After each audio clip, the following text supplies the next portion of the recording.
I'm not like, it's mostly jump scares. Like horror, I'm good with. So I actually didn't know this until I was older. But unpopular opinion, spooky season should wait until September. Preach, Mayari, preach! On this channel, that is the only opinion I accept. And I will tell you why. Every season needs its space. Every season gets 3 months. It is not spooky season, even though it's all of our favorite seasons, mine included. It's not spooky season until September 1st. You can't get pumpkin spice. You can't do anything. You can't put up decorations. Wait till September 1st. Let the summer have its space. I know I'm not a big fan of the summer either, but let it have its space.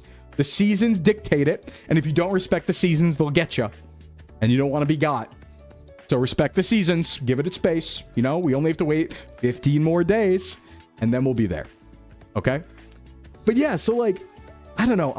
I like horror a lot in real life. So like, I like going to haunted houses and I'll be like, I'll go first and stuff like that. And I love getting scared there. I like going out in the woods in the middle of the night and like camping and stuff like that. And I like going to abandoned places and like, you know, cryptid hunting, ghost hunting, stuff like that. I've done all that. But in games, I don't know. It's just so scary. Like I hate jump scares in games because it's not me.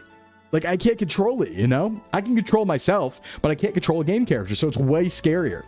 So, like, Alien Isolation is going to make me cry, probably. Hey, Z, also welcome him. But maybe you can convince me this year. We will be doing that for probably a lot of October, so it's going to be busy. Fall's going to be busy.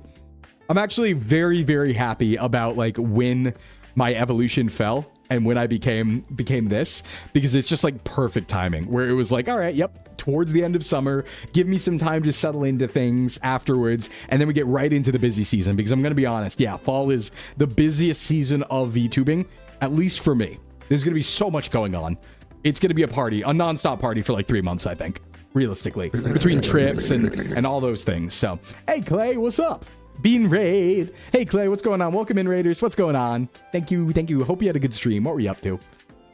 One of you pretends to be a monster as you haunt for victims in the graveyard. Oh, I get it as a kid. As an adult, I wouldn't do that because I want to respect the graveyard, but I like the idea. I like the idea a lot. Sclimbo, Wolf Boy. Hey, Focano, what's up? What's happening? Fall's also where your area gets peak. Yeah, true, Calypto. It is. It is. I live in New England.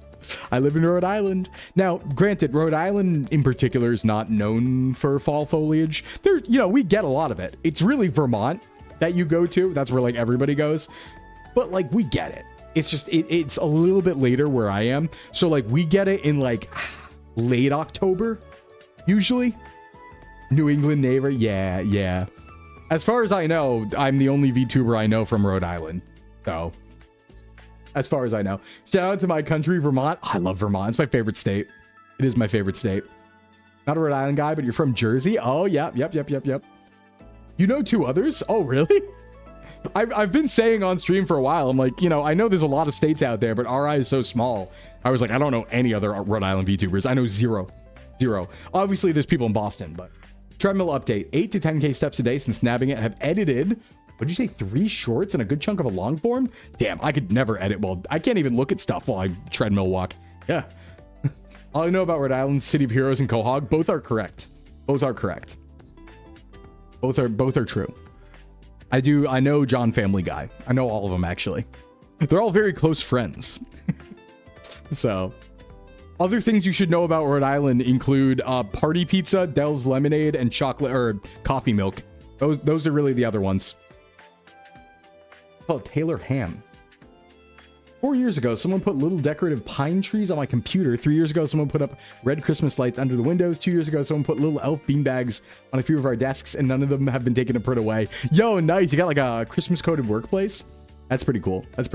Also, another opinion. Jumping off of what Mayari said earlier, Mayari, let me pronounce that.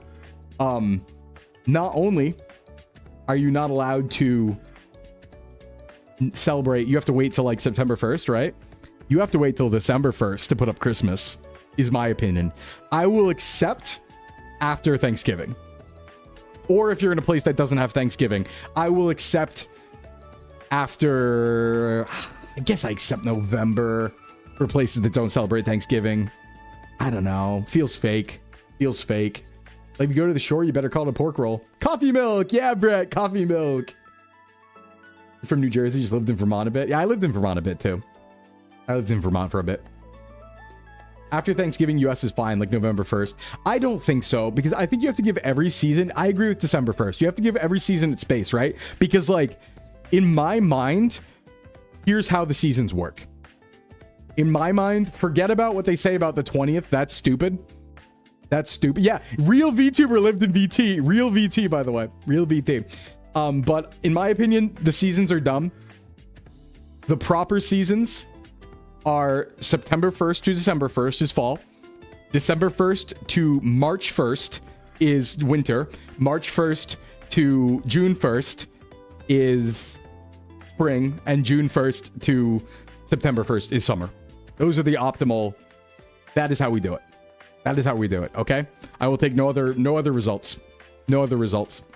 So all that means is that the months are accurate, right? So September, October, November is fall.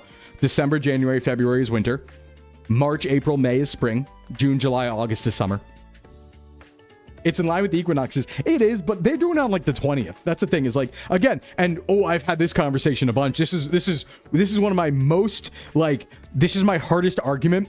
I have a hot take against the world with this one. This is why I think the equinox thing, okay, obviously, like, yeah, you know, jokes aside, the equinoxes and solstices are a real thing, and that's like a good way to do it. But, like, in human society, does this sentence feel correct to you? Okay, I have a sentence that I always use to explain this. Does this feel correct to you? The week of Christmas is in fall. Does that seem like a correct sentence? Absolutely not. That's crazy. That's crazy. But if you follow the normal rules of seasons, it is. It is. Because the season doesn't change until December 21st. So, yeah. I hate that. Exactly. When do you go back to school in the US when you're a kid? When do you go back to school? Do you go back to school in the fall or the summer? It's the fall. But you go back at the beginning of September or the end of August, right? That's right. You don't go back in summer. You have summer off. That's what I'm saying. That's why the solstices and equinoxes don't make sense. Because it's like, yeah, like, you know, astrologically, but like, nah, that's not how we treat it. That's not how we treat it. That's not how we treat it. We go back to school in fall. We don't go back to school in the summer, so we have summer off. You know? Equinox is halfway between the heights of the extremes. That's the height of the season. Yeah, the thing is, though, it's treated as the season transition. Like, that is how it is said to be, is the season transition. I do agree with you. I wouldn't even say it's the height of the season, because like a late September is not the height of fall. That for sure is in October, like everywhere. Even though I have a very late fall where I am up north, for sure it's got to be because it'd be even later down south.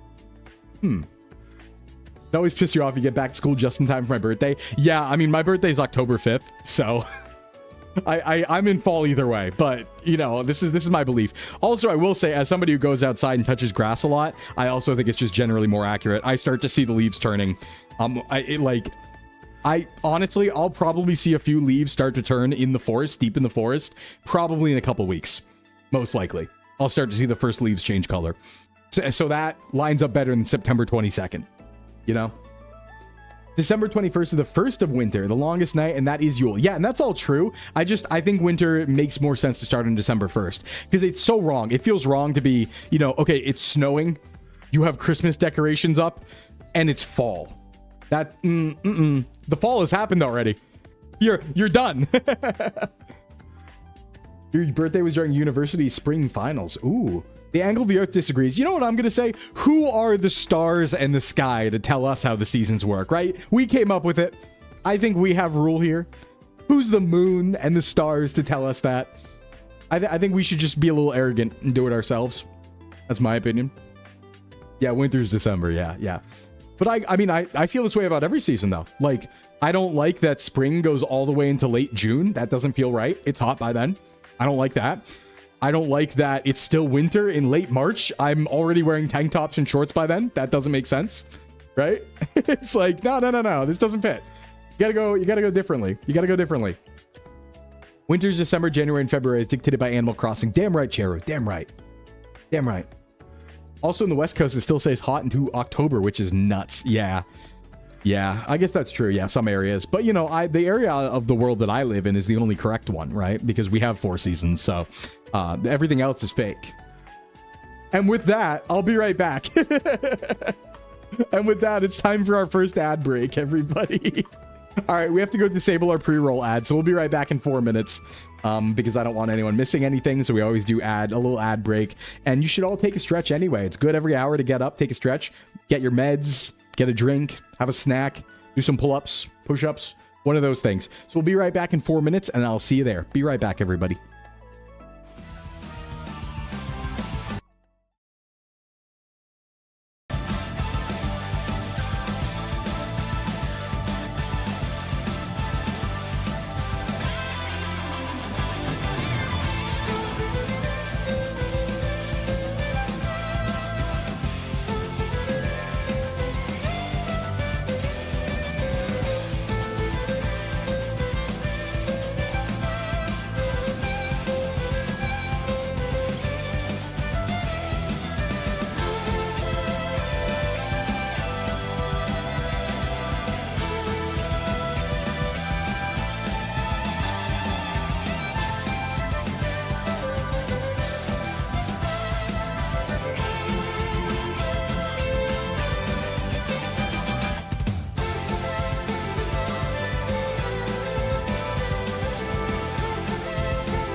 Okay, welcome back, everybody. Hey, thanks for sticking with me through that. Hope you had a good one. Good little break.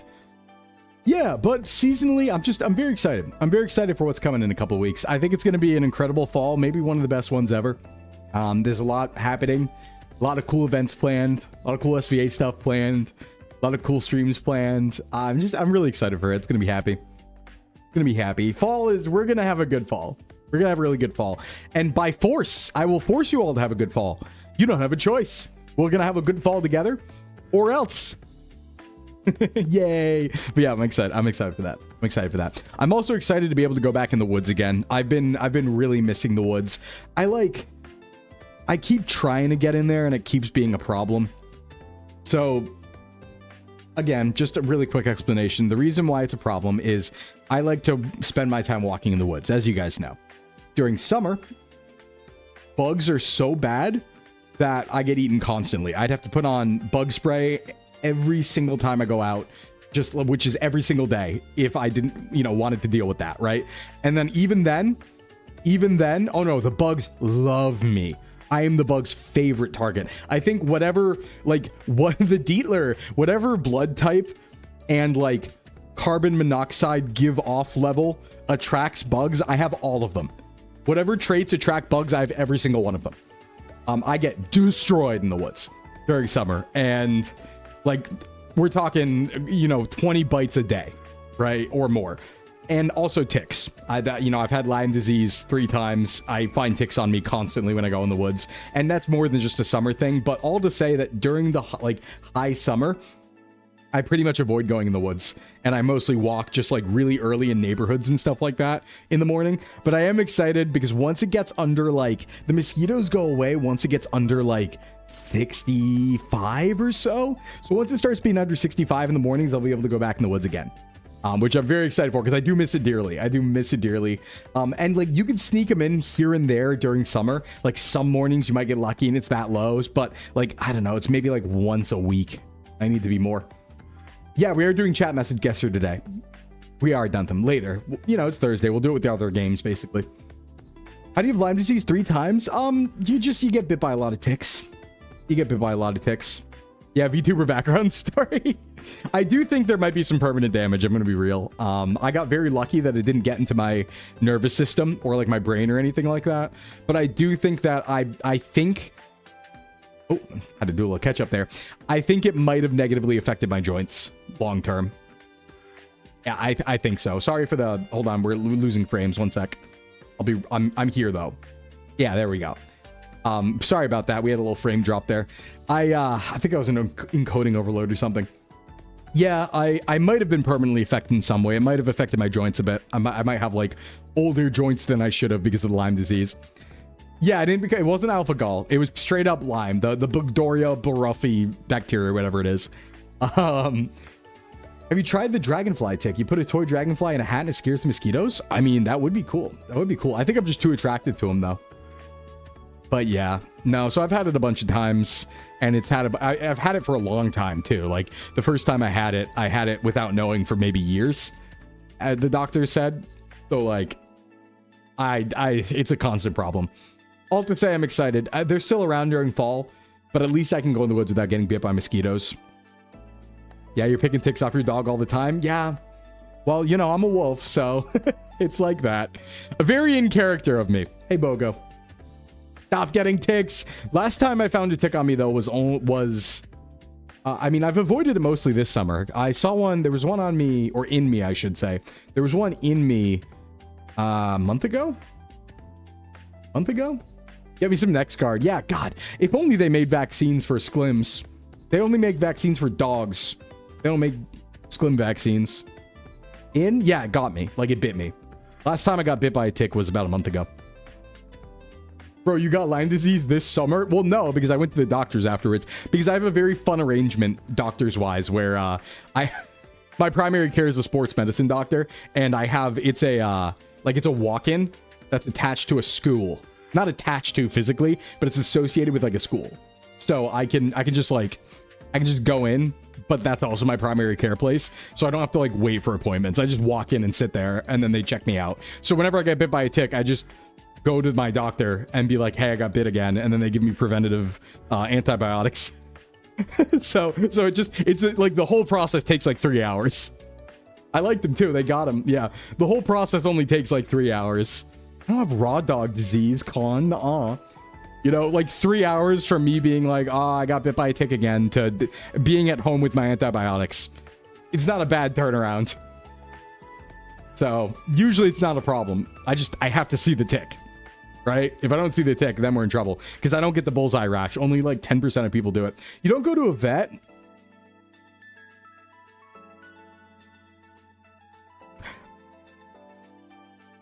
Do they know you on a first name basis? Yes. You have a healthcare provider. You're already doing better than 90% of YouTubers. Yeah, I got very lucky with that though. Are you going in like morning coffee? Yes, actually, sometimes. Sometimes. It is like that. Like I walk in at opening. I just line up at opening and I'm usually like, you know, the 4th or 5th in line or something like that. And I go, hey, got bit by a tick again. And they sit me down. I sit there for 20 minutes. They bring me in. They take a look at it. If I have the tick, and they'll sometimes get it tested to see if it had anything, but usually they're just like, all right, here you go. Go pick up your dose. Because to prevent Lyme's disease, it only takes a little bit of antibiotics. So if you get bit, like as a preventative thing, they just give you like 2 pills. You just go get 2 pills of like doxycycline, and then you take that day, and then you're good. That's not a barrel chest, it's a whole damn trough. Damn right, Phantom. Damn right. Hey, it's me, the tick guy. Hey, Jerry, new tick.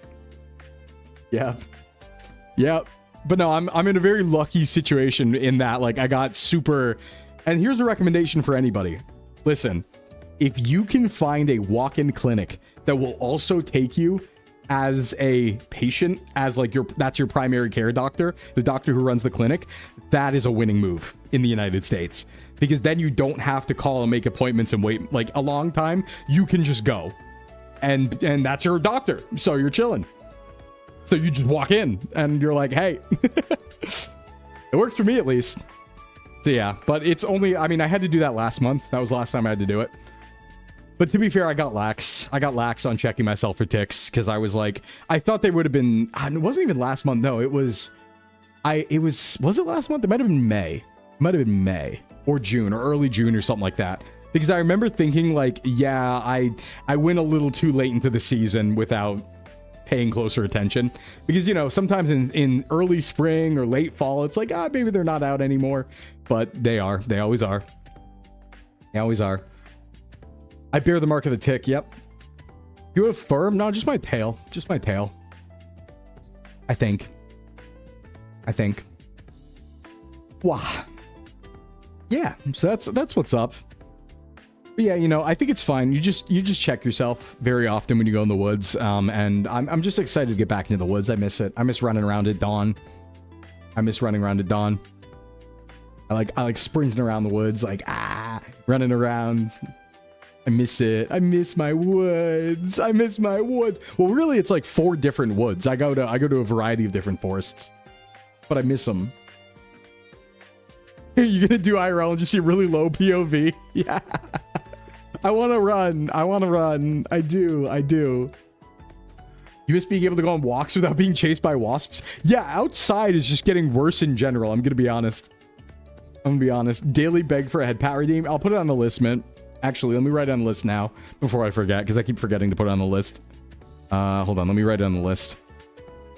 I might be able to work on that later. I don't even know how to do that. I'm sure everyone knows how to do that, though. Everyone knows how to do that, though, so I'm sure we can find it out. Hey, Loon, what's up? The lunatics are here? We got some lunatics on the loose! Welcome in, Raiders. Hey, what's going on, everybody? Welcome in. My name is Sclimbo from Sox VTubing Agency, certified self-improvement VTuber. What's going on? What's up, lunatics? What's happening?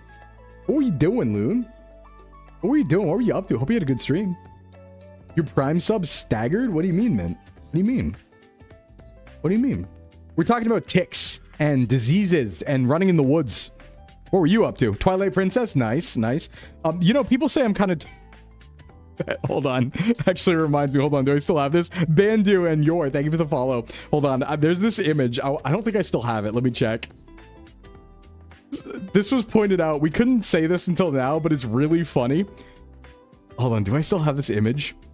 Wait. Let me look. Where would it be? I think it's in... Oh, no, I don't anymore. So, we realized during the process of like, you know, crafting Sclimbo 2.0, we realized that Etu and I are, it's just Twilight Princess. Like, Etu's just Midna and I'm just Wolf Link. And it was just like, we just posted this image and we were like, oh my god.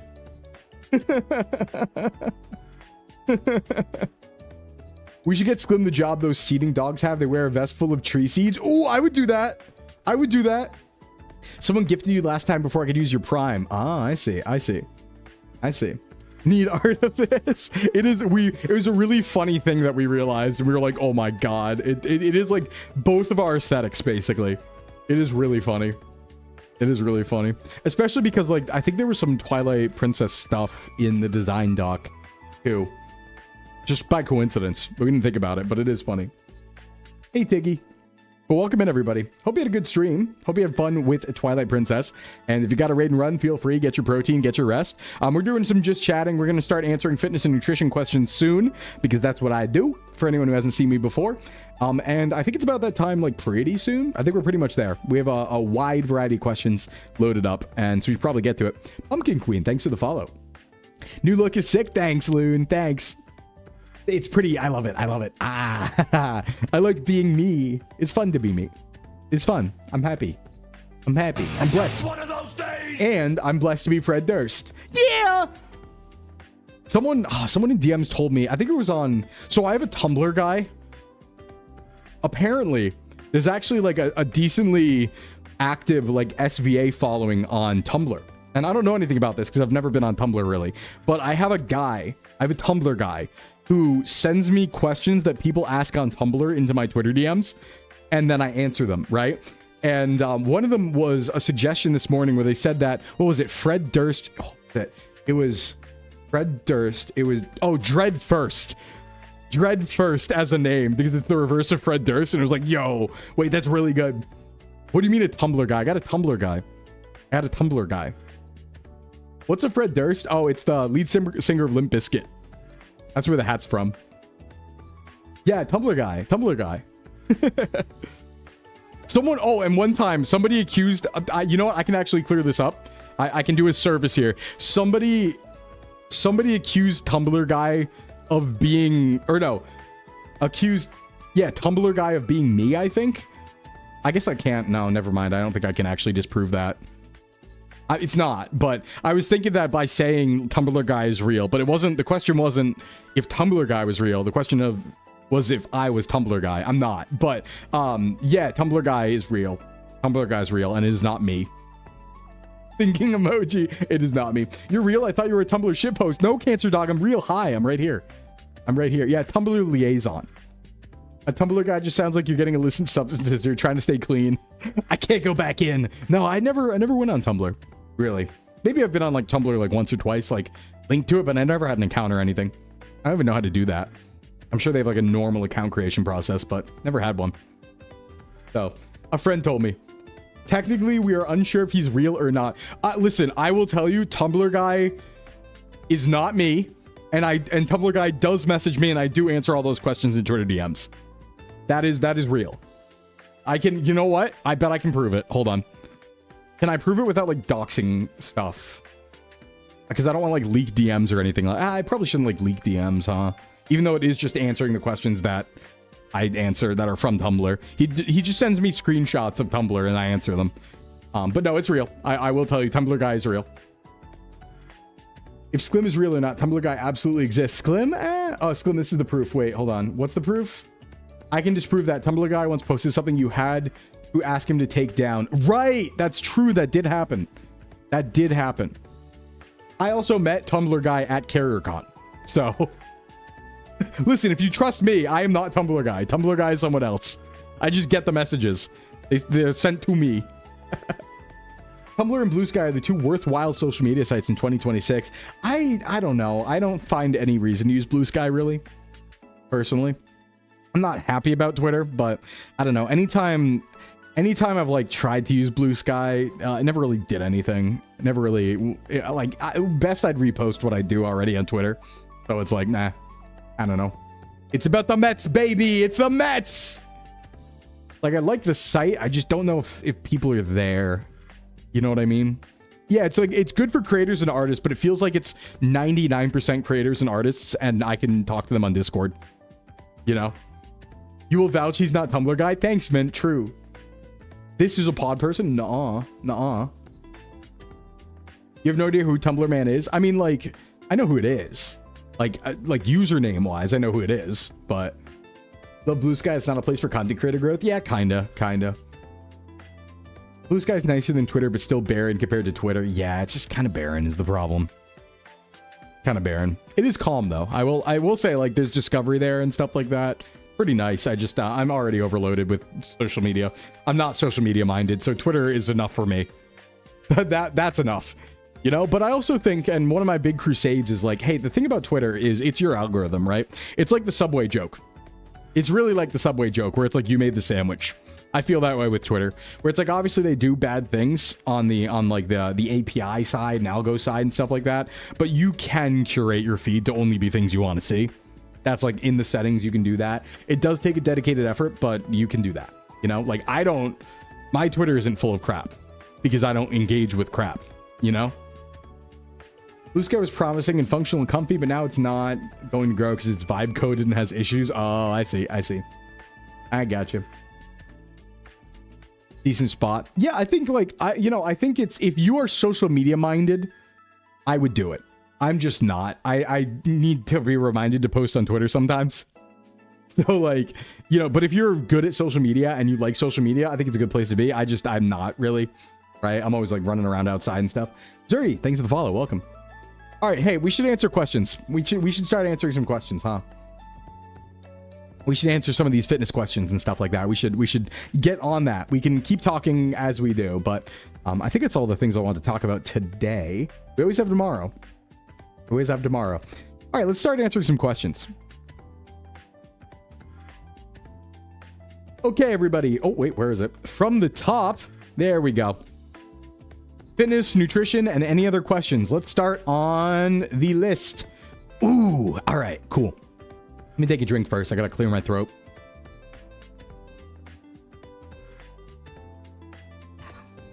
Okay, time for knowledge. First question. This one was from last week. We actually missed this one, I think.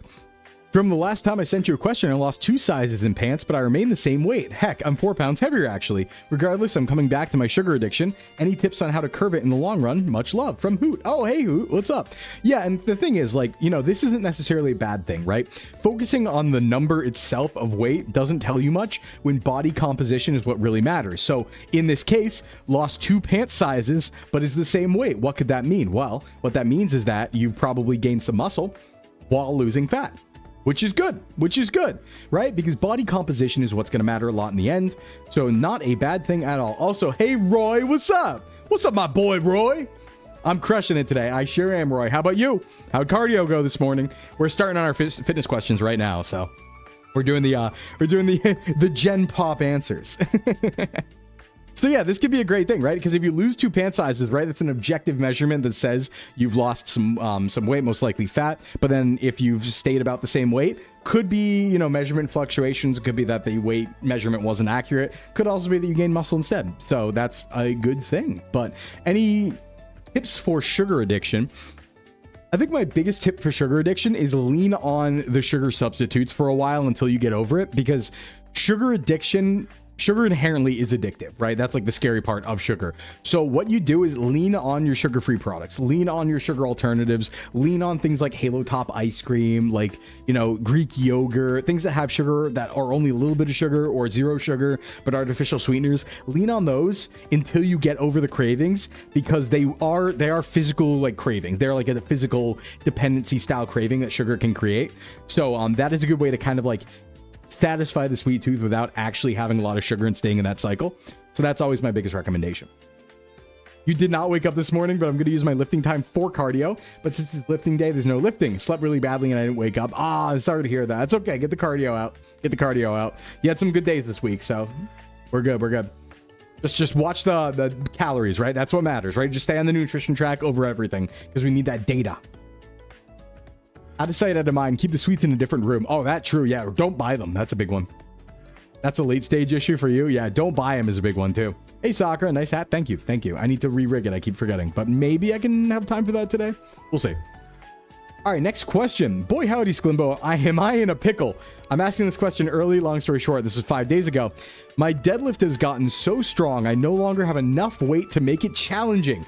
I don't have access to a commercial gym. I don't have enough plates or a bar that can hold enough weight, and my apartment's cable machine maxes out at the usual 200 pounds. I'm doing one-legged Romanians with the full stack for over 15 reps. Is there any solution to my hip hinge situation? I just have that cable machine and 100 pounds of barbell, but not enough room to do barbell hip thrusts. I don't want to remove the hip hinge from my routine. Thank you for your time. First off, what the... Forgive my French. What the fuck do you mean 200-pound one-legged Romanians for 15 reps? What the fuck do you mean by that? Oh my god! Are you sure they're being executed right? That's pretty high. Goodness gracious. Is this I think this is Goku. I think this is actually Goku. If anyone's eligible for GLPs, that was one of the most effective silencers. Oh yeah, I mean, well, just a quick note about GLP-1 agonists and stuff like that. That is what they do. That is their job, right? Wegovy, Ozempic, and things like that, they suppress your hunger. That's what they do. That's the function. It's not anything magical, not anything inherent. You just, people who take them eat less because they're not as hungry. Suppresses hunger. Very effective at doing so as well. Very effective at doing so. So they're a tool. Absolutely. Yeah, absolute beast mode, first off. Oh my god. So, specifically cravings. Yeah. First thing I would say is definitely make sure this is being executed correctly. One-legged Romanians with 200 pounds sounds like you should always be able to get benefit out of that. And 15 reps, that's surprising. That's really surprising you can pull that off. But hey, I'm just going to take it face value and say that's what's going on. Really the only thing I could say you could do at this point is to try to push deeper. So if you're flexible enough, you could go for deficit Romanians, where you take it even a little bit further by going down to a like below parallel with the Romanian, right? You go to like a deficit deadlift almost. You'd be trying to emulate that. So that's one thing you could do. Other than that, I guess you just have to make the lift harder by slowing it down a little bit, would be my recommendation. Maybe you could do some like lengthened partials or something like that to keep tension the whole time. That might be another way to do it. But really, if you're this strong, you are definitely running up against it. Just you might need more equipment. Right? There is unfortunately a point where there are no workarounds, and it's just straight up like you are too strong and need more equipment to progress further. That's not a situation that like a lot of people will find themselves in, but it is a real one. It is a real one. I think that's probably the case here if you're doing, legit 15 rep, 200 pound, one-legged Romanians. Like you are maybe needing to find more equipment somehow at that point. But until then, I would say best practice would be to really slow things down. Consider trying to do a deficit deadlift variant, or do like lengthened partials or something like that in there as well. It's really the only thing I could think of. You probably just need more equipment straight up. GLP-1 can also badly affect the pancreas. One of my customers at work nearly passed away due to it. Yeah, I mean, I don't think there's any super long-term studies about it definitely doing that. I think that if you already have a disorder or something wrong with your pancreas, that could definitely happen. But I don't know if there's a link. I haven't seen data about that, but I haven't seen data one way or the other about that, is what I would say, right? I can't confidently say, no, that would never happen to a healthy individual. I don't know if the data's there yet, because also they're kind of new for this usage, right? So we also don't know. We don't have a lot of like, 10-year, 15-year out, Ozempic results. So it's hard to say. But yeah. Hey, Command, what's up? It is just one of those Sclims. Reminds me of the comic strip with the martial artist. Yeah, that is my favorite comic of all time, by the way, COD. The Sensei, am I doing it? And they're like attaining a new form, and he just looks really nervous and goes, I don't know, that's scary. It's like if Goku went Super Saiyan and Roshi was like, I don't know what that is, that's scary. Which he would say, to be fair. I love that comic so much. You've been too nervous to try a GLP-1 because of the lack of data? Yeah, I mean, I think here's the thing, Wolfram, right? I think it's what I always say, tool in the toolbox. I don't think you need it. I don't think anyone really needs it. I think there are times where if traditional methods have failed because of very disordered hunger signaling or an inability to stick to a diet, I think it is sometimes better to take than not at extremes, right? So the example I always give is if there's somebody who is very severely overweight medically and it is health threatening, then any risk associated with GLP-1 would be significantly less than the risk of staying that level of obesity for any longer. So it would make sense to lose as fast as possible, even if you have to lean on that. The only thing I will say about it is because of how it works, you still need to understand and learn nutrition, because whether you want to be unless you want to be on it your whole life, those cravings and hunger will come back afterwards once you stop taking it. So you need to be able to develop the habits and understand the education so that you don't get tripped up and regain all the weight afterwards. Or you just stay on it for your whole life, right? Which is probably not something a lot of people want to do. So that's kind of the caveat, I guess, you know? Could be one person having a side effect that's rare. Yeah, there are rare side effects all the time, right? Like, I'm sure that stuff will happen to somebody. That stuff will happen to somebody. Aren't human trials that happened before Ozempic at all? Wait, aren't human trials that happened before Ozempic at all were there for providing several years data? Yes, because, you know, these things were used before as like diabetes medication. So there is some data on GLP-1 agonists that have been out for a while. It's just, you know, specific formulations and especially in the widespread use for, you know, weight loss in individuals who otherwise do not have disorders, right? So it's a different situation. It's hard to say. But so far, they seem safe-ish. They do have warning labels and side effect labels and black box labels, but there are some circumstances where it might be safer to take them than not take them in extremes. But I do think it benefits most people to just do things a normal way. That's my recommendation, basically. Also depends on what you're using it for. Yeah, exactly. It's like, yeah. You would take Ozempic to keep from becoming diabetic. Mm-hmm. All right, next question. Let's see here. Next question. Do you think polyphasic sleep is actively detrimental to your health? Ooh, this is a fun one. Okay, so to break this down, biphasic sleep is the idea of the old meme about 2 sleep times, right? Where you sleep for like 4 hours during the day and 4 hours at night. Polyphasic sleep is the variety of attempts to break up your sleep into even more blocks. So we're talking, you know, 90 minutes at a time. The Uberman, like 20 minutes at a time, a variety of weird mechanisms to try and break up your sleep timing. Now, there's a lot of studies on this. This isn't my specialty, but I know a little bit. Yep, you like Dimaxion? I have strong opinions on this. So, the question. It's definitely not good for you, but I can't tell if once you get past the adjustment period, it's actually wreaking damage on your body. Ooh, excuse me. Sorry, I got hiccups. Oh, sorry about that. When I was in college, I was considering going to Dimaxion, but I couldn't ever finagle my schedule to give me a full month of free time to adjust properly. This is something that I'm going to bring up here. Maybe I want 4 days per week. I want to change and manipulate time so I get 28 days a week. Hell yeah. I think there's a valid and nuanced conversation to be had about how it works and how we as a society treat weight loss as a moral failing rather than a psychological or physical one, but it's neither here nor there. And I think you're absolutely right on that, Mayari. I agree completely. I think that it's not a you know, moral failing in any way. And I think that the physical impetus is underestimated, right? Especially as somebody who used to be, you know, medically very overweight and lost the weight. I know how hard it is. I've done it. And I know how hard it is from seeing clients do it. And I see how hard it is from the pure data that shows 95% of people don't succeed, right? That doesn't mean 95% of people are weak. Clearly, if 95% of people fail, it is not something that is easily attainable, right? By an average person, there's a lot of difficulty, right? It's a lot of stress. So let's please keep that in mind and be kind to everybody. One. The second part about that is like, yeah, I think people really don't understand how addiction like the impetus to eat is when you are when you have disordered hunger signaling, right? So if you have like a problem with ghrelin or a problem with you know, a variety of like things like that, right? Like ghrelin and things like that, like hunger signaling hormones. Like if you have a problem with that, I think people really underestimate how hard it is not to eat, because people tend to say like, oh dude, just put the fork down. But it's like, no, you don't understand. Like it is like an addiction. It is like you are dying.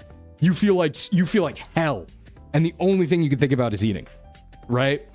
And that's the thing too. You can't quit it like smoking. You can't go cold turkey with not eating. That's the one big thing, right? It's not like drugs where you can just remove the problem. No, the thing that will cause you to binge is always present, and you have to do it every day. It is not simple. It is not really a moral failing. And to that end, right? It's very telling how easily everybody loses weight when they go on Ozempic and things like that, when it suppresses their hunger, right? Then it's like, well, it's clearly not a, like, like if it suddenly becomes very easy because their hunger is now normal, right? It's like, yeah, actually it was, that was the problem. What you should do is take up smoking so you don't eat. Yeah. It makes me want to die every day when I'm not stuffing my face. Yep. No, I feel that. Hey, Iox, thanks for the stretch. Not only do you have to do it, but it's like quitting smoking, but like every other person's also a smoker and they offer you smokes all the time. Yeah, the one thing that you'll always see, and you can track this. I've talked about this on stream so many times. The second you ever go on a diet, you will have somebody at your office bringing donuts that next week. That is a universal imperative. Is the second you try to start being on a diet, somebody in your office will bring donuts in if you go to work. Someone at your job will bring donuts, or your roommate, or your family. Someone is going to bring you food the week you start. Guaranteed every single time. I've not had that not happen to somebody. It is crazy. Steinson, welcome in. Thanks for the follow. It's like, I think that it's like the universe is trying to stop you. It's crazy. It's like there's some universal collective unconscious that has decided that you are not going to succeed. It is also socially difficult too, yeah. Speaking of socially difficult, let's answer the question about sleep phases. So I agree with you here. I agree that I think the sleep patterns, the kind of non-traditional sleep patterns, are kind of detrimental to your health, but mostly because they're impossible to follow. And here's my argument, right? So, two things. First, the idea of biphasic sleep being the natural human sleep is not necessarily true. It might have been true at some times. In particular, it seemed to be true in some pre-industrial societies, but we're talking specifically pre-industrial. We're talking like it was present like right before the Industrial Revolution, but not in prehistory necessarily, because when there have been sleep studies of tribes that are still hunter-gatherers and tribes that do not have modern amenities and stuff like that, right? They live by firelight, they live by torchlight, they're still hunter-gatherer, right? They're isolated tribes. They all sleep in one session. They all do 6.5 to 8 hours of sleep in one section. They don't sleep biphasically. Biphasic sleeping seems to be a societal thing that existed in the past before the Industrial Revolution, but not in prehistory necessarily. Most, I will say also, sleep times in prehistory seem to change with the season, right? Because it was either lighter for longer or darker for longer. That was a big part of it too. So it's not the natural human sleep cycle to say to be biphasic. Just to put that out there. Also, let me drink. We ended up with a ridiculous amount of watermelon last week, so my partner brought some to work. She got so many thank yous. Well, watermelon's a great thing. I think it's mostly water. There's no calories there. Angelica, welcome in. As someone with a sleep disorder, please don't intentionally fuck up your sleep phases. Yes. And I have other claims about this too. So I want to establish that first, right? Let's first establish that biphasic isn't necessarily the natural human way. In fact, naturally, hunter-gatherer humans seem to sleep in one session. Isn't biphasic the normal? No, biphasic is biphasic sleep is splitting up the sleep. Biphasic like living would be awake and asleep, but biphasic sleep is 2 sleep sessions. Right. But to answer this about like Damaxion and all these things, here's the problem. While theoretically, if you have an uninterrupted 90-minute session to go into REM sleep and, do your cycle and then come out of it, and that counts, and you want like 5 to 6 of those a night, theoretically, if you split those up, I think it would work, right? Like that is what your body needs. That would work. The problem is you're never going to do that. And here's the problem, I think, with all of these sleep schedules that are not the traditional one that everyone follows is, unfortunately, most of us are people who live in society. And you will never be able to follow these sleep patterns. And that's the damaging part about it. So these are going to be damaging in result because you'll never be able to stick to them.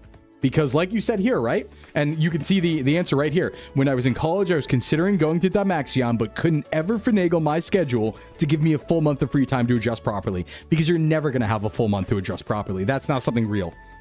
And that's my opinion on it. I think what happens is because of work requirements, job requirements, social requirements and responsibilities, friends when they want to hang out with you, the general ebb and flow of the world will not allow you to have a consistent sleep schedule like this for the most part. And as such, you will spend most of your time attempting to get to the sleep schedule and then breaking it for a reason or two, right? Because, you know, if you just have a normal sleep cycle, it's pretty easy to be like, hey, I'm going to go to bed at the same time every night, and I'm going to wake up at the same time every morning, because that's what everybody does for the most part, right? Way harder when you try to do something like polyphasic, and then you suddenly run into the, oh, but I got an appointment at this time next week, and it's the only time I can do the appointment, so I have to skip my sleep there. And then 2 days later, oh, but my friends want to go out for dinner, so I have to slip my sleep phase there, right? So it's like, you'll never have the time to actually adjust to these schedules in a real way. Also, Valen, welcome in. Hey, Valen, what's up? What's up, Valen? What's happening? And thank you for the celebration command. You've had to adjust your whole sleep schedule for my not sleep. Yeah. Even for people who work at night and have to sleep through the mornings, it's low-key hell to have a regular routine. Exactly. We do live in a society, unfortunately. You've taken multiple meds to try and get to the state your body already wants to do with going through regular sleep cycles. Let it do its thing. Yeah, yeah. It's hard enough working a night shift. It is. It is. So, like, all to say, I don't think these are realistic sleep schedules because they're hard to maintain. These you'll never, ever, ever be able to maintain them if you try to live a normal life. And that's the problem. And that's when they're physically damaging. So in effect, they are physically damaging because you'll never attain them, is my opinion. Now, that being said, you know, in a world, in an ideal world, if you could suddenly just go right into REM sleep and train yourself to do that, and you'd get those 5 or 6 sessions that would properly restore your body, could it be possible? Yeah, maybe. But I think realistically this never works, and you should probably just try and find that uninterrupted, you know, 7 to 9 hours at a consistent time when everyone else is asleep, and do that. Now, if you work night shift, unfortunately, yep, you're at a disadvantage, but you still got to find a way to do it, you know? Roller coaster work shift sucks. Oh yeah, no. I want everybody to know. I want everyone to know. And obviously there's some people that you have certain jobs, you can't do anything about this. I do just want you to know, if you do have a work schedule that constantly swaps, like night shift, day shift, and stuff like that, that is actively killing you. I agree, it should not be allowed. That is an active, you are losing life while you do that. I just keep that in consideration for jobs, I think. You know, if you're in that situation right now, you know, I'm sorry, right? But just keep that under consideration when you're looking at jobs, is if you do have a rapidly fluctuating sleep schedule, that is actively harming your health. And it always will. And it's, you know, you have to at that point decide if your job is worth that, you know? Here's my night shift next week. Yeah, just night shift isn't the best, but like you can adapt to just night shift.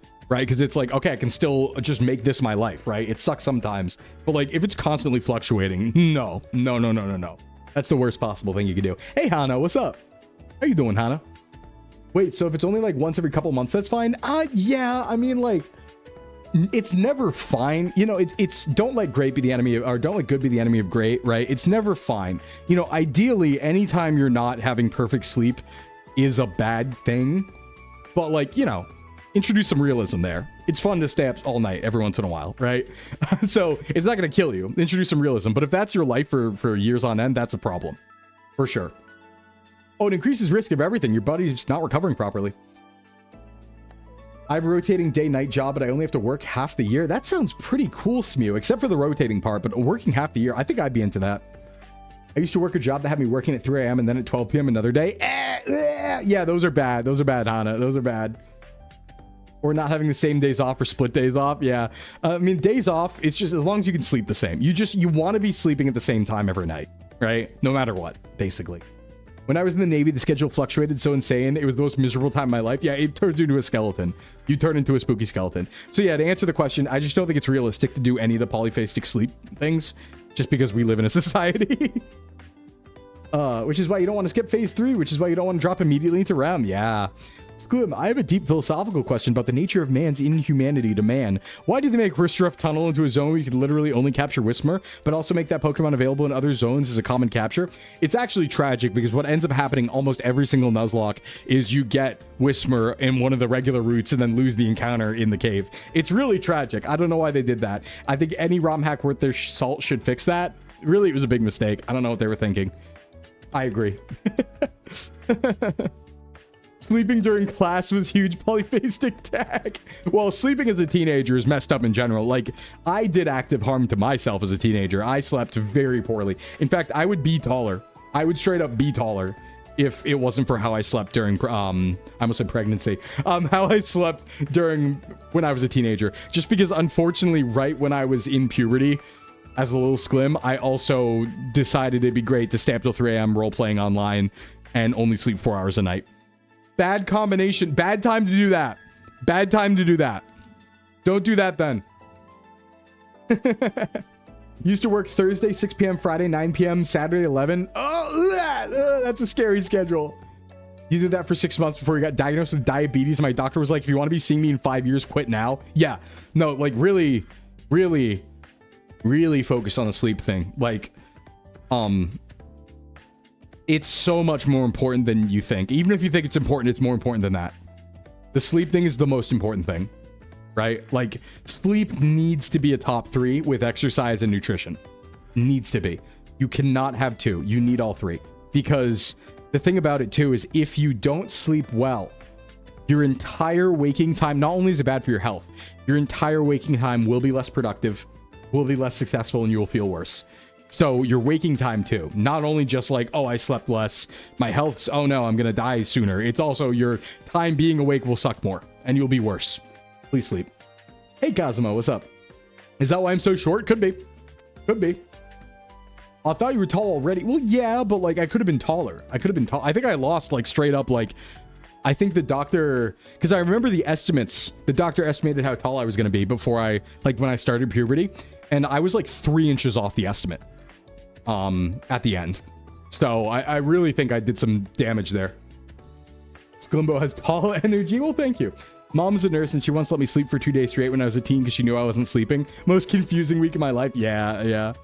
My mom, when I was a senior, my mom started like she started letting me take executive decision days where I could make an quote unquote an executive decision to take a day off of school even if I wasn't sick, if I needed the rest. You better believe I abused that. One of the fitness YouTubers I watch calls exercise, nutrition, and and sleep a 3-leg stool. Yep, I agree with that. I just want my height to match my shoe size. You're saying narcolepsy debuffed my height? Maybe. Is tall energy because he's so secure in himself? Oh, no. But I don't know. I think I don't want to do the short and tall thing, I don't want to do that.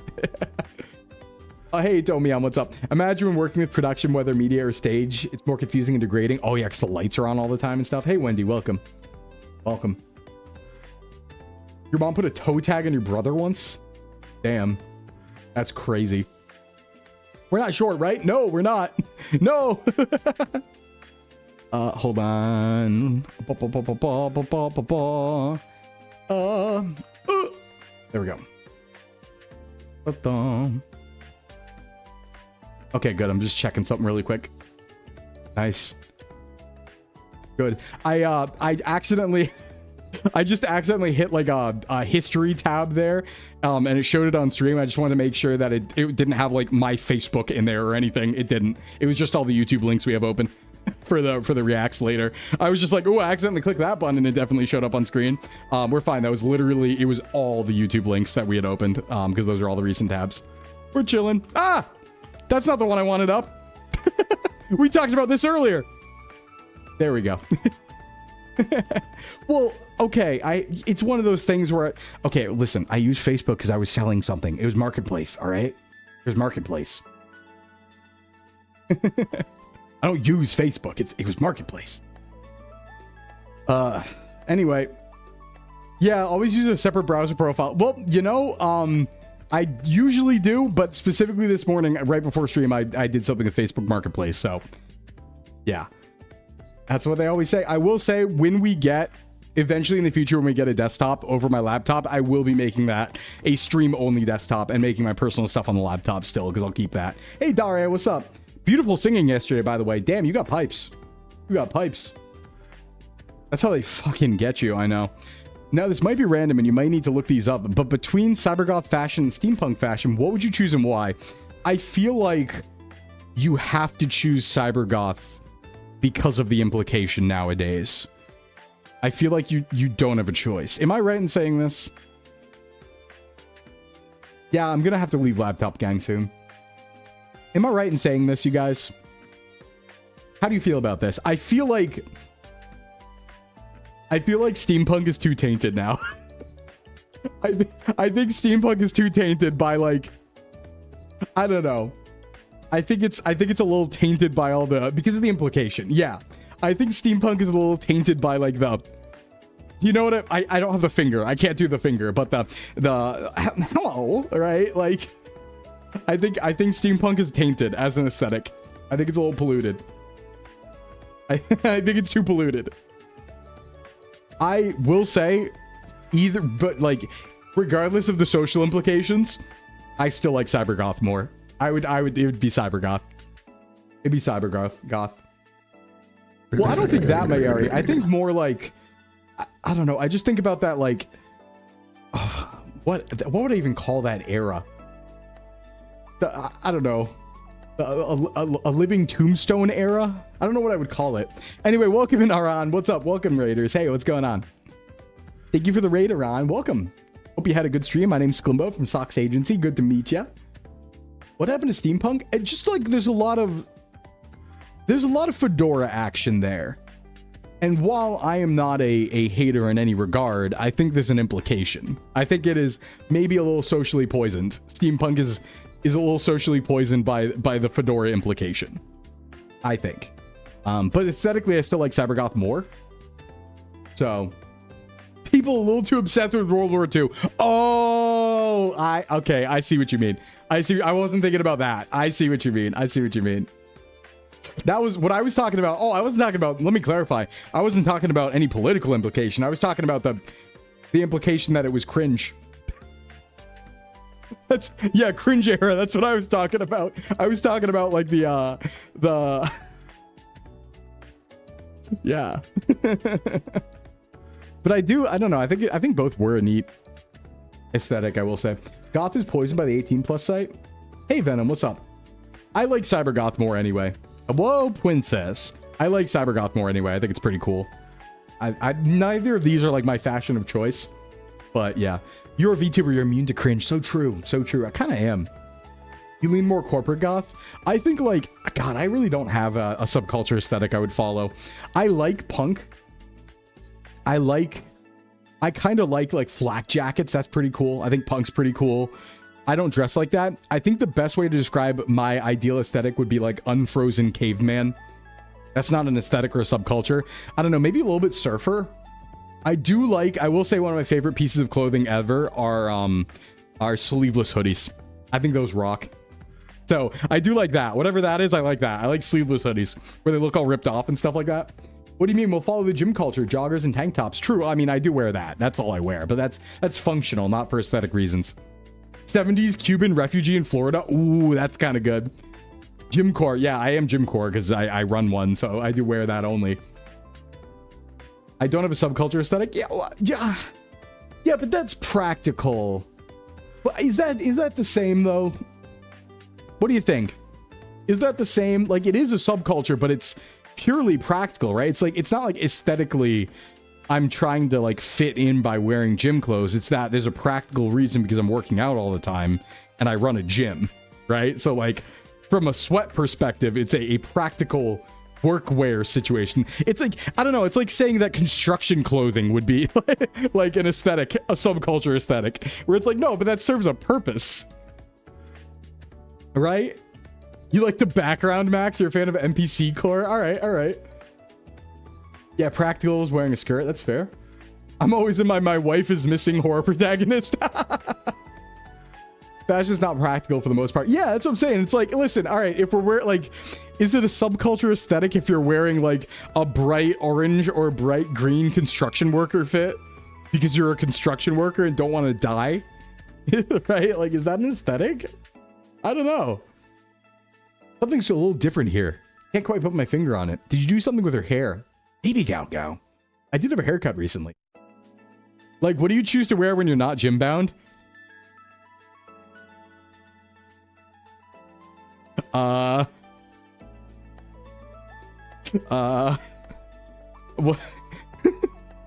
I'm not sure.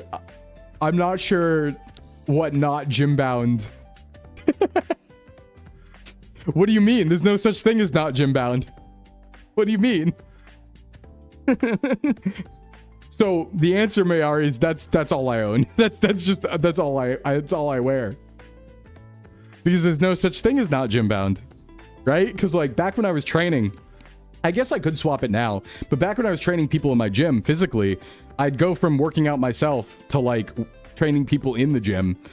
So I would just always I wouldn't wear anything else ever. You know? I have no casual clothes. Babe, we gotta get you some casual clothes. Listen, I am open to being dressed. Because I don't know what I'm doing. All I wear are tank tops and gym shorts. And I don't own anything else. I'm a minimalist. So I swear to you, the only clothes I own are 7 pairs of tank tops. I think 5 pairs of shorts. 2 pairs of joggers. And Adidas track jackets. That's all I own. I think I have 1 pair of nice clothes now, but those are for like weddings. Want to try rocking Henley's and Duster sleeveless cardigans? I don't know what those are, but maybe. You know, let us dress you up via throne, but I don't know what to even put on there. Like I don't know anything about fashion, so I wouldn't even know what to put on. You know, change it up, wear short shorts and a tankier top. Yeah, I like that idea. How many underwear though? 9 pairs of underwear. They're all the same though. Socks too. Most of my clothes were bought by either my mom or my wife, except for my gym clothes. Yeah, well, that's one of the benefits of having a partner, right? Like, if I had a partner, I'd just let them dress me. Be like, hey, what do you like to see? You know, what's appealing to you? I'm cool. Oh, you need to get on Pokemon Core where you dress like you only train one type of Pokemon. You have a point there. That's actually a pretty good vibe. I like that. Anyway, yeah. Moving on. Sclimbo, I've been climbing down from 270 pounds while I hit the gym, and I was curious about how fast squat progression is supposed to happen while I do this. Also, nice job, by the way, on the loss there. Good stuff. Good stuff. The app I use to track workouts that adjusts the weight I do automatically each workout also tells me that about 70% of my body weight is resistance while I do barbell squats, and as I've lost weight, the amount they've asked me to squat has jumped quite a bit. To me. Oh yeah. From 165 on August 1st to 195 on August 12th. Okay. Not sure how much of the added weight's normal progression, how much is lost body weight. I don't think I can just add 2.5 pounds every time I lose 5. Do you think I should be more careful with the numbers they ask for me so I don't hit a wall and hurt myself? I think that as long as you're not hitting a wall, you're good to continue doing this. I will take the opinion is, my opinion, most people who go into the gym for the first time will work out actually less hard than they should. Less close or further away to failure than they should for optimal gains. So all to say, my rule of thumb and the general rule of thumb should be, okay, yes, the weight is jumping quite a bit, 165 to 195, but can you do it? Are you hitting the lift? Because if you're hitting the lift, keep going. Keep going till you can't. That's kind of how you find out your limits, right? The only way you can ever find out how strong you are is to find out the absolute limit of what you can lift. And you don't have to do 1 rep maxes. You don't have to strength train or anything like that. But as long as the weight continues going up in those apps and you can keep doing them and you're not dying, keep doing them regardless of how high it goes.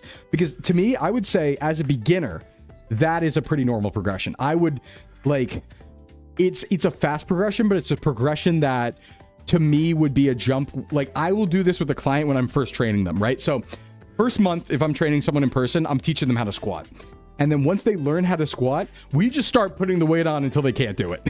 Like we just start going, okay, that 165 looked easy. Let's go 185. Okay, that 185 looked easy. Let's go 205 until they start actually struggling and getting close to failure. And then you say, okay, this is where we'll start.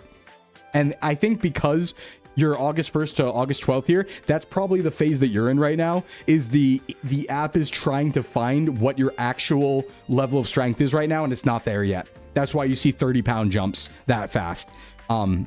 That's the case with any lift, right? You have to find the limit first, but they have to test lower numbers and then see how fatigued you are, and if you can do the next thing before raising it. But I would say keep rocking it until you can't, right? The only time you should really back off is if you can't do the lift to completion. Reps and sets, right? Then back off is what I would say. But otherwise, you're good to keep going. Keep going. Go hard. Yeah, think like Goku. Think like Goku.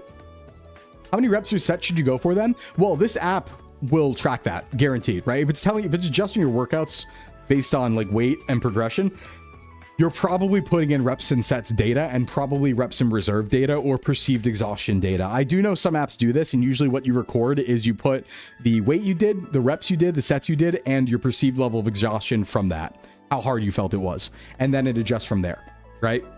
And then it'll say like whenever you fail, then it's going to go from there. So yeah, I think just keep going. I don't think you necessarily have to be more careful if you feel okay. Just keep going. Keep going. Might be even higher than that, right? Like some squats, I know I've had a lot of clients who start squatting at like 200, 225. So keep going. Keep going. So glad to have found you and I'm motivated to get fit. I know you can't outrun your fork, but I do want to move more. What's a baby step routine? Counts appreciated because metrics tasty. Focused on correcting anterior pelvic tilt and improving glute composition, medius and minimus. Currently, the extent of my physical activity is PT retail, about 5K a day, and walking the dog about every other day, about 0.75 miles. All right, let's see here. First thing I would say, what happened to your old avatar? I evolved, Melodia. Hi. Hi. And Law, welcome back to the gym. Hope you had a good sesh. All right, let's see here. Baby steps. First thing we should do. One thing I would like to see is get the steps up a tiny bit more. Maybe walk the dog for a little bit longer. I generally want to see everybody getting to about maybe 4 miles a day of walking. That's a really good natural amount for someone to just have a general baseline of activity. So if you're talking 5K a day, I'm going to assume, is this 5K steps or a 5K? Actually, wait, no. Since you're measuring in miles, I'm going to assume this is a 5K, not 5K steps. This is a 5K. So actually, hold on. Let me do some math really quick. Yeah, you're good. You're pretty good. I'd say your walking's actually pretty decent already. Because if that's a 5K rather than 5K steps. Oh, that's steps? Oh, okay. If that's steps, then yeah, you want to aim for, you do want to aim for around like, the 10K is a meme, but it's still a good metric. It still really is a good metric. I think like walking about 4 or 5 miles a day is pretty solid for like a general level of health. You're out of yourself, that's fine. You're allowed to ask questions in chat. We just have the anonymous thing here in case people don't want it associated with them, If they want to ask something that's private. You do 10 minutes of cardio at 15 incline and 3.5 speed with 4 speed for the last minute. Then my workout. Then I finish with another 10 minutes of the same cardio. Let's see, 10 minutes of cardio, 15 incline, 3.5 speed. The only thing I'd say there, Law, is be careful about going too fatiguing on the cardio before lifting. Save most of the cardio for after lifting because it can interfere with the lifting. A warm-up of cardio is decent before a lift. So it really depends on how hard that 10 minutes of cardio at 15 incline is for you. If you're like getting really high up there, like zone 4 or something like that with that, I'd probably dial that back a bit. Lift first and do more of that later would be my recommendation. Yeah, this is why we do such a big split with my cardio and lifting, like hours. Yeah, a 6-hour split is like a good one, honestly. Now, obviously that's unrealistic for a lot of people. You don't want to go to the gym twice. A lot of people can't. So I just say at that point, do it after your lifts, but always do it second. But anyway, to answer the question, right. Baby step with metrics to improve anterior pelvic tilt and glute composition, medius and minimus. I would say that at this point, glute bridges are going to be huge for you. So that's like a number one baby step routine is start working on glute bridges and stuff like that. Kickbacks can also be very good here. Anterior pelvic tilt, I would say is really Like, if it's really bad and really pronounced, that's a physical therapist question. But a lot of this is just going to be self-adjusting your sitting position throughout the day and trying to get a seated position throughout the day at your job if you have one. Well, you said you're PT retail, so I'm going to assume you're on your feet most of the day. So when you're back home, maybe get a chair that is going to help correct that, because that's like a sitting thing, and or a physical therapy thing. Like, otherwise, deadlifting can help, absolutely. And I would recommend deadlifts very carefully. If you have like, it really depends, right? Because it's like, I don't know how bad your anterior pelvic tilt is. We're talking anywhere from like, it's you know, not that much of a problem to it is a medical issue, right? You're my dog's new favorite person. That's fair. That's fair. You watch a half an episode of Kamen Rider for the first half, then finish it with the second. Listen, that's what you should be watching when you're in the gym. Very true. Very true. Watch Kamen Rider. It rocks. So yeah, I would say something like glute bridges, glute raise would be a good thing to get into. Light deadlifting would be a good thing to get into to start. You can do that with some dumbbells or a kettlebell or something like that. That can help you out for sure.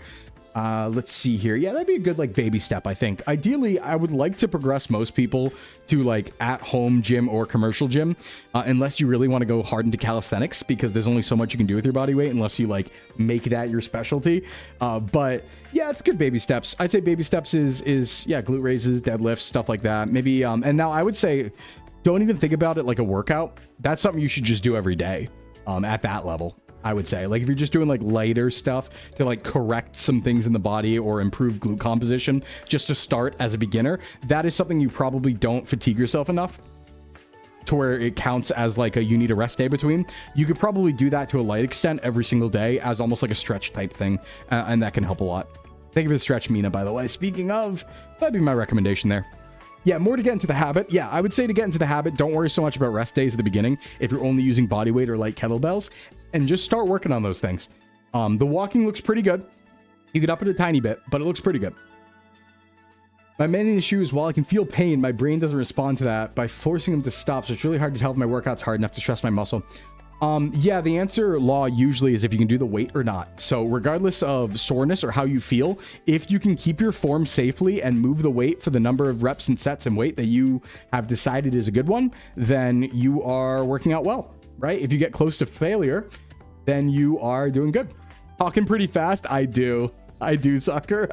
sorry if I talk too fast for some people. I am a type person. Very, very swift with it. Hey, Wildcraft, what's up? Yeah. Very swift with it. Very swift with it. All right, next question. What do you look for when you're looking at protein powders? I get people say some are clean, but what are the specifics you check for?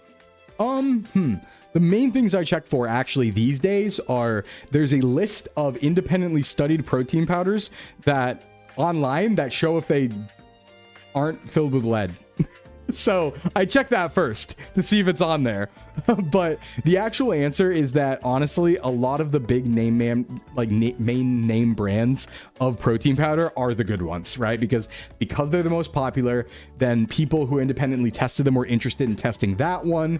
So lead, don't worry about it. That's only a very rare thing. Can we get a link to that? If you Google it, just don't trust the California Prop 65 one. That's different. That's different. Feels so weird to see the Sclimbo, not the other one. Yeah. I like when I had a gym routine, but it doesn't work with my schedule. Yeah, weave it in. Weave it in, Mayari, is my best recommendation. You can weave exercises into your normal daily routine if you just do like a set here, a set there. You'll pin that in the nutrition channel.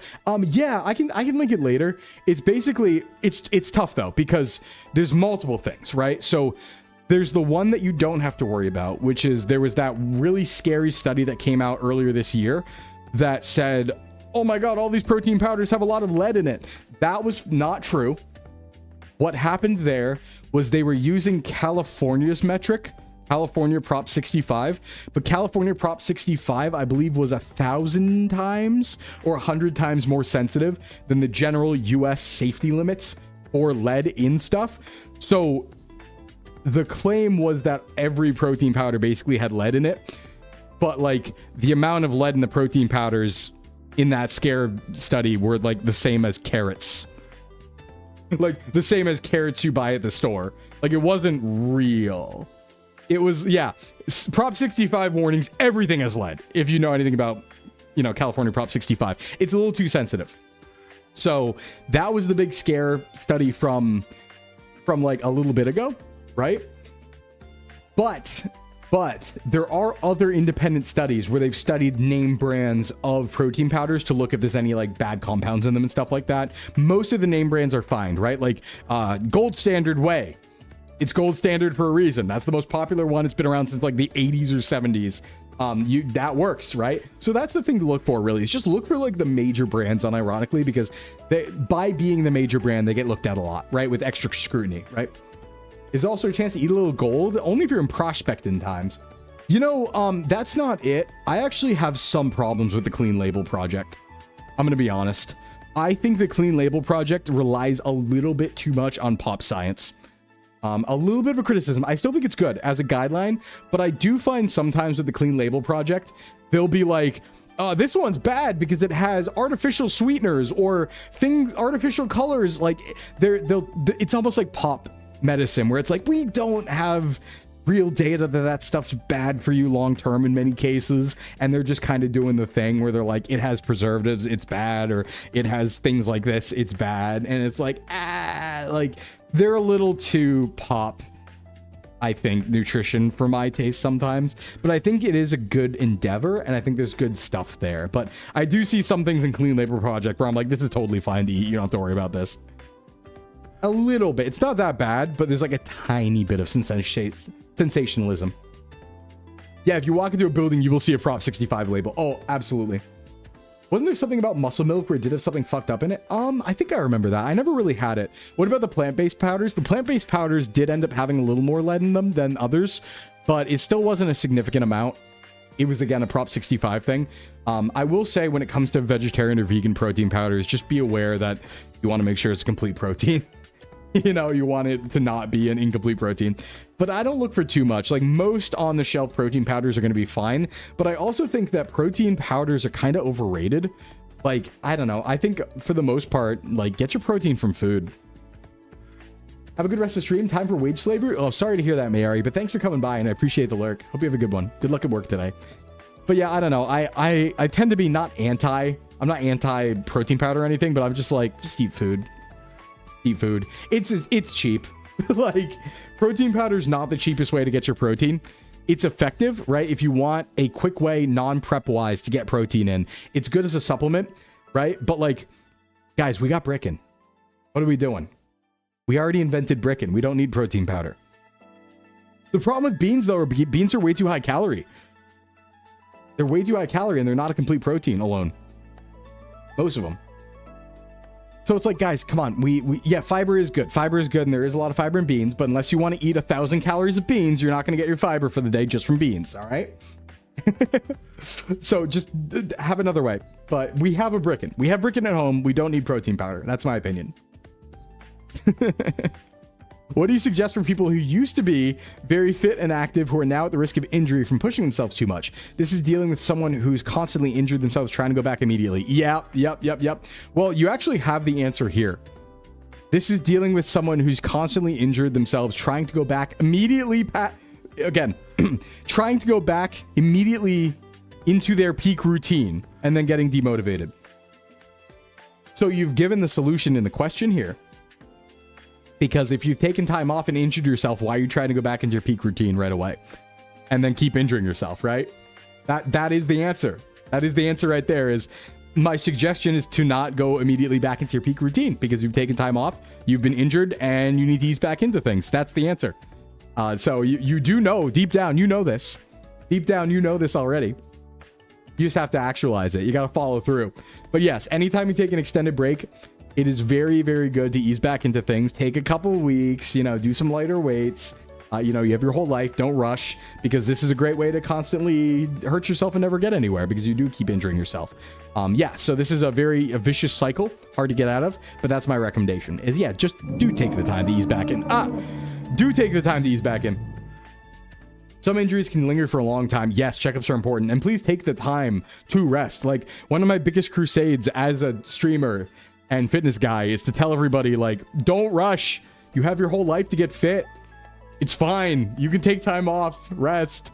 It's okay. You can even have periods where you don't feel like working out. It's fine if it's for your mental health, right? You can just jump back on the horse at any point. You have your whole life, so don't rush.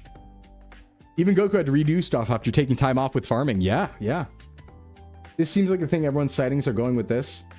I think this Consumer Reports report is the Prop 65 one. Yeah, I think that's the one that we're talking about. The one that was a little too sensitive. What? I heard through the grapevines you're working on a maid dress toggle for your model. When can we expect that? And do you plan other major model changes? No, you didn't hear that through the grapevine. That's not real. No, I'm not working on a maid toggle. That's not real. What grapevine? It came to you in a dream? Confirmed? No! That's fake! It's not real! That's fake. Yeah, the source is the wind's musings, clearly. That's not real. That's not... I never said that. Nobody has ever said that. That's never come up anywhere. I don't know who told you that. It's not true. It's not true. No, it's real, guys. No, it's real. Folk have been working on it behind your back. Well, listen, I don't know about it. It's never been brought up in the SVA chat if it is real, but Flork has. You've heard that from another stream? I have not. I know nothing about this. Hand to my heart. I have never heard of this.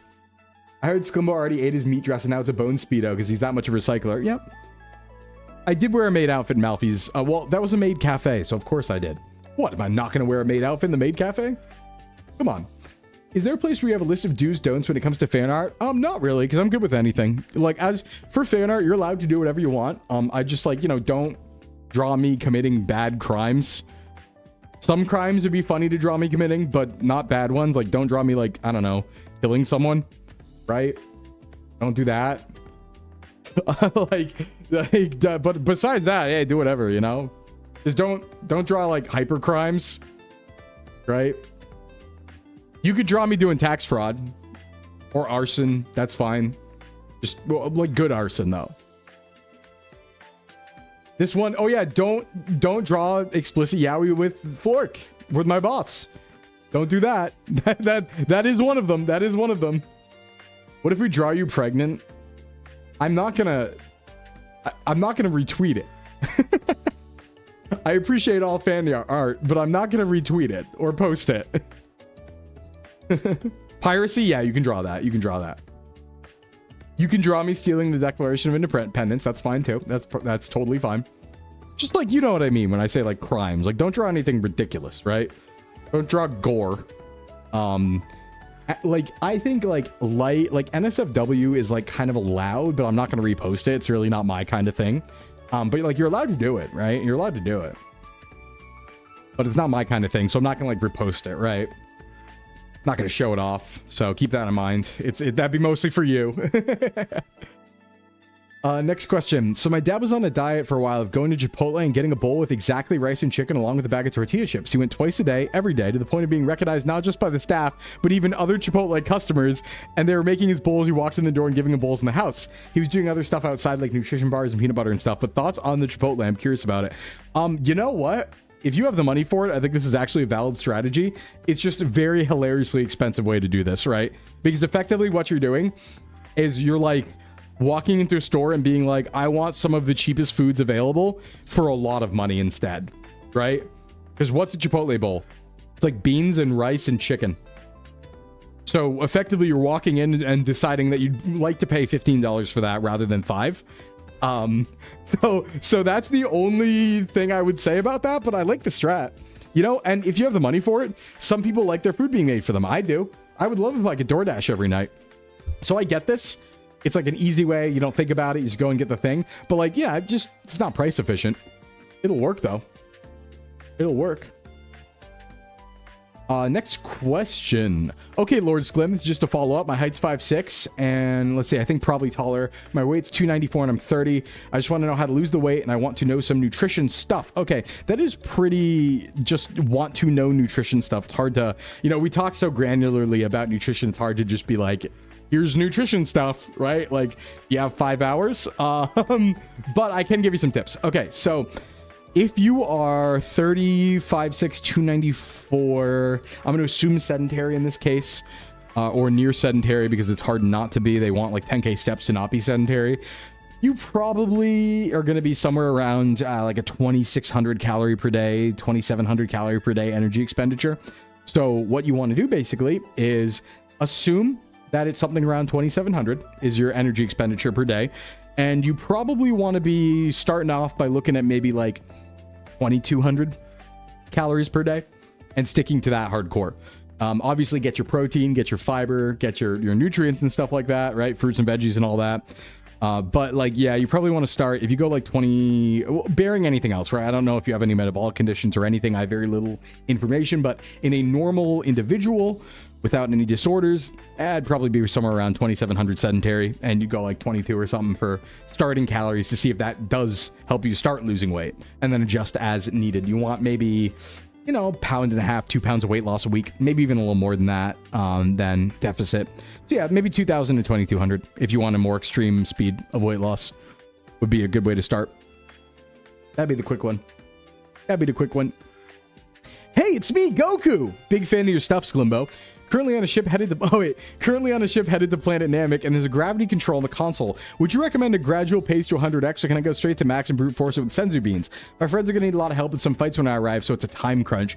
Honestly, a really good question. I think with access to senzu bean, I would recommend actually going right to 100x because you are time constrained. So since the senzu bean will kind of outpace any injury problem you have, assuming you have enough, Goku, I think that's probably the way you want to do it. Yeah, go right to 100x. Normally I'd say people should probably lead into this, but considering senzu beans, if you do hurt yourself, you'll be able to recover immediately, and you'll also get stronger when you hurt yourself because of your Zenkai boost. So I would say, yeah, go 100x right away, because the team on Namek are going to need some help when you get there. I hear the Ginyu Force is kind of crazy.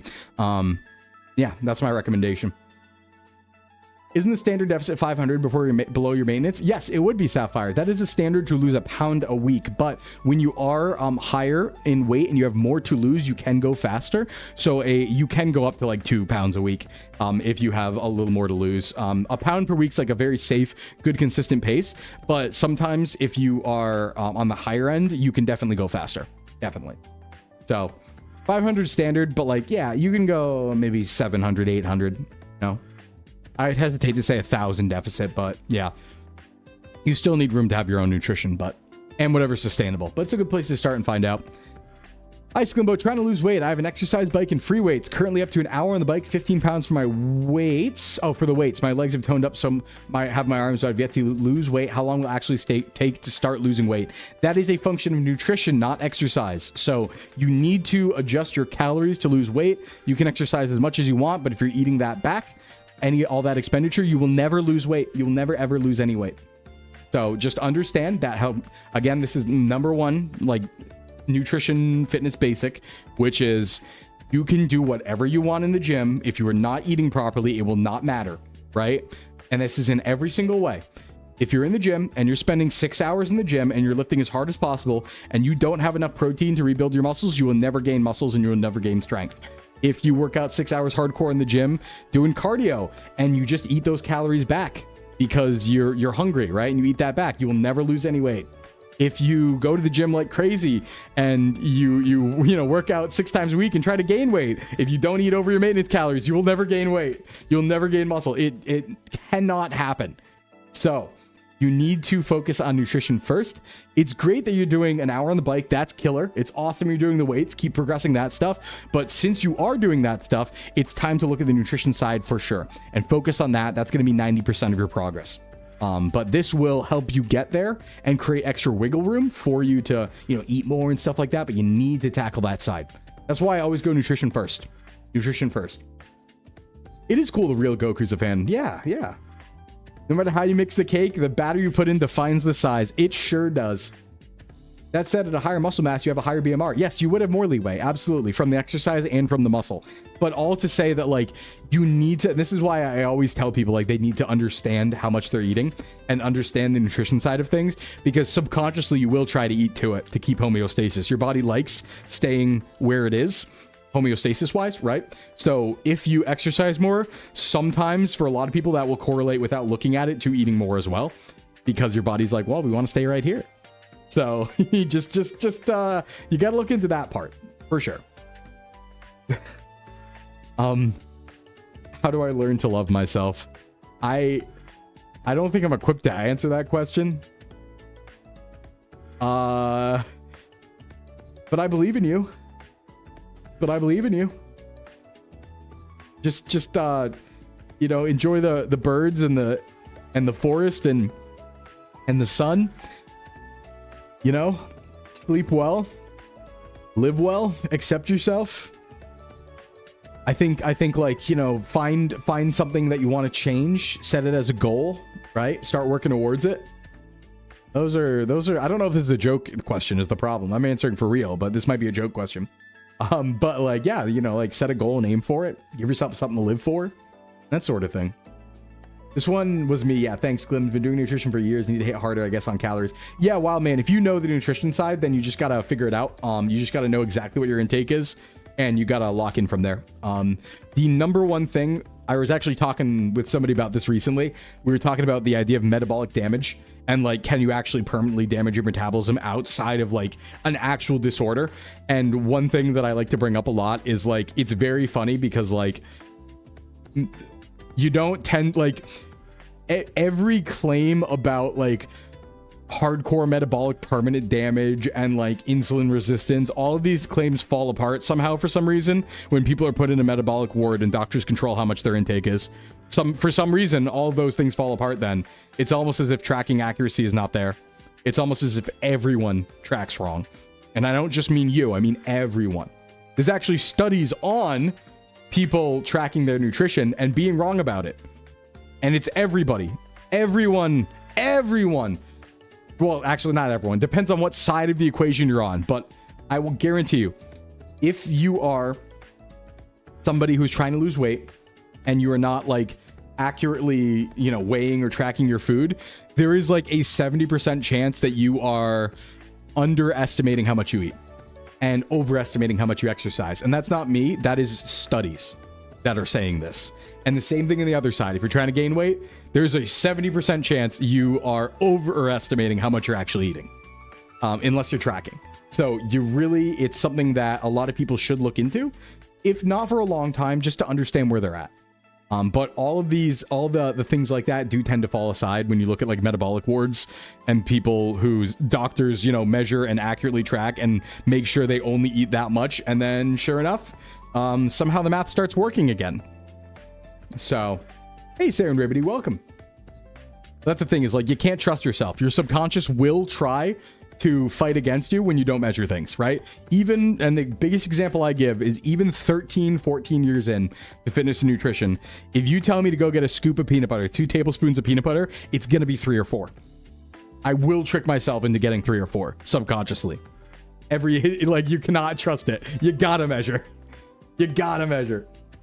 Remember when I started a job where I ended up doing 136k steps in 4 days? My body really wanted to eat a lot. Yeah, yep. You're your own worst enemy. Really. You're your own best friend and worst enemy. You sum up what I ended up eating for a day and without any particular reason to control, it always ends up around 2,500. Yeah, and some people do eat right to that, Liz. That's the thing, right? Some people eat very close to their maintenance. But what that also means is that people will, like, also be disordered, and people who don't eat to their maintenance will continue to not eat to their maintenance, right? And people who do eat to their maintenance will also have a hard time not doing that if they try to like bulk or lose weight regardless, right? So it's like, you know, there's the natural inclination, but whenever you go outside your natural inclination, it will try to trick you. Counting like 1, 2, no, just measuring. And it doesn't even have to be like too crazy, right? There's ways to track without tracking, but it is harder for some. Hey, Sclimbo, I'm overweight, but I started working out and I've been trying to cut calories to lose weight. However, at night, I can't fall asleep and end up staying awake unless I eat something. Sometimes I end up eating around 600 calories right before bed. I think this is by far the biggest obstacle in my progress. I can power through other hassles, but not that one. Okay, I do have tips for this. No amount of willpower will make me handle a sleepless night. Okay, so this is where a conversation comes into play that we've had before, but not deeply yet. About, you've probably heard me say, people have a variety of different eating habits and like energy dips throughout the day that they want to eat to, or they want to consider, right? So in your case, what you should do is you should play around with how you distribute your calories throughout the day. You might find that you want most of your calories later in the day and you don't mind skipping some meals earlier in the morning. Volume eating is absolutely a way to look at this, but there's even beyond volume eating, which should be recommendation number one is volume eating, right? Popcorn is one of my favorites. I recommend it all the time. I agree, Darkus. Popcorn, vegetables, fruits, like volume eating, right? A whole watermelon. That thing's like 90% water. You can just do that if you have to, right? Aside from that, play around with your distribution of calories, because you might find that you don't mind skipping some early in the morning and you can save that for later at night, right? So the solution is right here. If you find that you can't not eat late at night, plan for it. Save the calories for late at night. Save 600 calories for your late night before bed meal and take them from somewhere else in the day. And just play around, right? See what time of day you can stand having a little less calories at, and then push them there. That's my biggest recommendation. Just play around with the variability and your meals, right? So even though people will think of meal plans a lot as the spread of what you eat throughout the day, but a lot of people won't consider when you eat it, right? Maybe swap lunch and dinner. Maybe swap breakfast and dinner. Play around. See what works. Chiron, thank you for the follow. Welcome. Hey, Haz, what's up? Sclimbo Bavarian. Yeah, it's me. Just a little salt and pepper. Yeah, and you can also use a little bit of butter. Like, you could always melt like a half tablespoon of butter for like 50 calories, put it on, like sprinkle it over the top. It's pretty good. Just curious as to why you change your model so much. No criticism. I just didn't watch that frequently, and out of a sudden you look so different. Very cool model. Shout out to whoever made it. Yeah. Why did I change it? I always was going to. I think there was... You know, we decided to be silly at the beginning and have the old Sclimbo model, but from the very outset, I was promised that we would have a more quote-unquote real or traditional model a little bit down the line. So this was something that was promised to me from the very beginning. Let me make that clear. This was always the plan. This was not a pivot. We've started planning this pretty much right away. In fact, like, this was part of the plan before I even signed with Socks Agency. Like, it was in the negotiation process. This was part of the plan. I wouldn't even call it negotiation because there was no real back and forth there. But yeah, I always thought Flork not planning a male VTuber in Gen 2 was a chief reason for it. Well, yeah, that was a big part of it. A big part of it was, if you look actually, and this is like public knowledge because it was talked about and it's how the application worked. If you look at the SVA Gen 2 auditions, it was only supposed to be one female role, one female presenting role. Right, in the applications, and it wasn't two, it was one, right? If you look at the actual Gen 2 applications for SVA, it was only after the first week or so in the comments of that application that Flork said, okay, we'll open a male slot too. Right? That was later. That was like a last minute thing because people were asking about it, right? And then after all of that, Flork decided to hire two women instead of just one, because originally it was just going to be, you know, either Addy or Malfi and I. But Flork liked the both of them so much, Flork was like, okay, we gotta do both, right? And do a Gen of 3. Well, actually, even then, it was going to be two of us, and then one person debuting later, and the two of us decided we'd wait a little bit longer to have us all debut at the same time. So, like, there was a big process to it. But yeah, as to why it went this way, well, we gave chat a little bit of influence on that. So the whole thing from the very beginning, was Sclimbo was a pre-evolved male VTuber who was going to be influenced by chat for the evolution, right? I was going to be influenced to evolve. Chat did influence my evolution. So, you know, part of it is you guys. part of it is because of you guys why I look like this, right? That is not entirely exclusively me. It's also, you know, there's a real, if I could be like, not cynical, but very like, you know, upfront and honest to answer the question, right?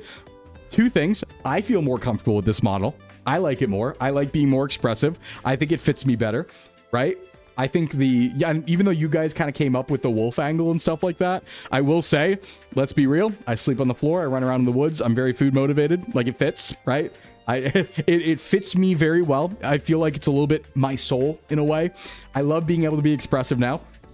And also from the perspective of, let's be honest, people like models that look nice sometimes, right? There's a marketing aspect to that of, like, you know, we do like, you know, we like selling merch. We do like to sell merch.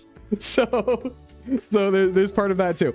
I think it all happened exactly how it should have, you know. So there's a lot of considerations. Hey Vera, what's up? What's up? A lot of considerations. Hey Chiba, what's up? Is Zen also part of Gen 2? You know, funny actually you say that, A12, because that's something we decided like today. Actually today we were talking about this in the SVA chat, and we were talking about like how we consider the generations, because there have been changes, right? Because, you know, it was kind of weird because we had our original Gen 1, and then, you know, we had somebody leave the company, and then we had like Ali and Yomi come in as adopts, and that was like halfway through, and then we had Gen 2, and then we had Zen. So we actually did discuss how we're doing the gens. We actually have decided, I think it's fine to say, we have decided to kind of consider Ali, right now, all the current people, right? We're kind of considering Ali, Cammy, and Snoozy Gen 1, and we're considering Malfi, Addy, myself, and Zen Gen 2. Because that's kind of how it like plays out better, we think. So nobody's like alone or anything. It's kind of like how they added like Iris to Promise in HoloLive, you know, later on. Hey Shinobi, thank you for the follow. So we're kind of considering, she's her own generation, true. We kind of said today we're going to kind of consider Zen part of Gen 2. Kind of. Because to be fair, we debuted at the end of 2025, and Zen was our like only 2026. You know what I mean? So far. So it's like, yeah, it kind of works. But like, wait for official confirmation. I don't know if Flork wants to like officially say that, but like we did say that today, that was actually kind of how we were going to do it. So yeah, that way it's kind of easy, right? We have two gens. It's pretty easy that way. So I think it makes sense. And that also feels way better than trying to be like, oh yeah, no, I'm Zen senpai, because no, I'm not. Because no, I'm not. That doesn't make sense. That's crazy talk. Absolutely not. But yeah, to answer the question again, I think there's a lot of things, right? Is why I changed my model so much. The thing is too, I like more, you know, I've been a fan of traditional VTubing for a long time, and I like that as well. So even though, you know, we never wanted it to seem like a joke against traditional VTubing, because I like that. I like agencies and idol stuff and all of that stuff. I've always have, right? I think there's other ways to do things, and it's cool to expand horizons. Like I liked being kind of like a toon tuber for a while, but this fits me better, and this is what I like. So it was just so much me as it was chat's influence, and just so much, you know, the interests of having everyone kind of be in a similar style, right? In the agency and stuff like that. So many reasons, I guess I would say, but I'm very happy with it, and we're always going to transition into something else. Yeah. As a 7-foot tall, well, and also the fact that Zen's been doing this for 10 million years, right? So if anything, Zen is like VTubing Dai Senpai, right? So so it's like I would never make that claim. But yeah, that's the answer to the question. A little behind the scenes. And let's see, is there anything else about it? No, it was something I liked and wanted the whole time. So, you know, because one real thing, like, while the Sclim thing was funny, I think that this is just better in many ways. And it fits me better, and I think it's better. I can do better content with it because I'm more reactive and expressive, because I could only be so expressive with the original Sclim model. As funny as it was, right? I think it served its purpose. And we will still see it here and there. We will absolutely still see it here and there. I'm just going like all 2.0 for a while because it's new. But we'll probably add a 1.0 toggle, like, you know, further down the line, where you guys can swap me back and forth and stuff. The Zen father, yeah. Sclim's 1.0 scared you? Well, that's the thing. There's a lot of people where it was like, you know, a lot of people... There's, you know, what's a polite way to say this? There's a polite way to say this, and I mean this politely. A lot of people will look at a book's cover, right, to judge it. And in something like content creation or VTubing, not even sex sells, no, other way around, where we're more talking about the other model, where it's like, some people will judge a book by its cover. Some people will look at the model and assume things about it, and assume things about my content, and assume things about me because of the model. Right? And I think that it was good to make myself known that way, in the sense that like it was such a unique model, everyone knew what it was, right? It didn't like, you know, get captured in a huge wave of like, oh, all these models look the same or anything like that. It was very iconic, right? But it was also, people assumed things about my content and me just by seeing the model, and that problem is more or less solved because I kind of fit in better. I think that's a part of it too. I think it was a great idea. I think it was a great idea too. And I will say, male VTuber factory was my idea. I will say that was my idea. The how it was presented to me was like an evolving VTuber, self-improvement VTuber. I was the one who came up with the, what if we did like a pre-evolved male VTuber angle, and we say like it's an evolution self-improvement thing. That was kind of my idea. Yeah, it was a good bit, but you had to be on the bit. And the bit can only last so long, you know? Because let's be real. If I had Sclim 1.0 model for 3 years straight, would that make sense? Right? The bit would have gotten old, I think. Thanks for the hydrate.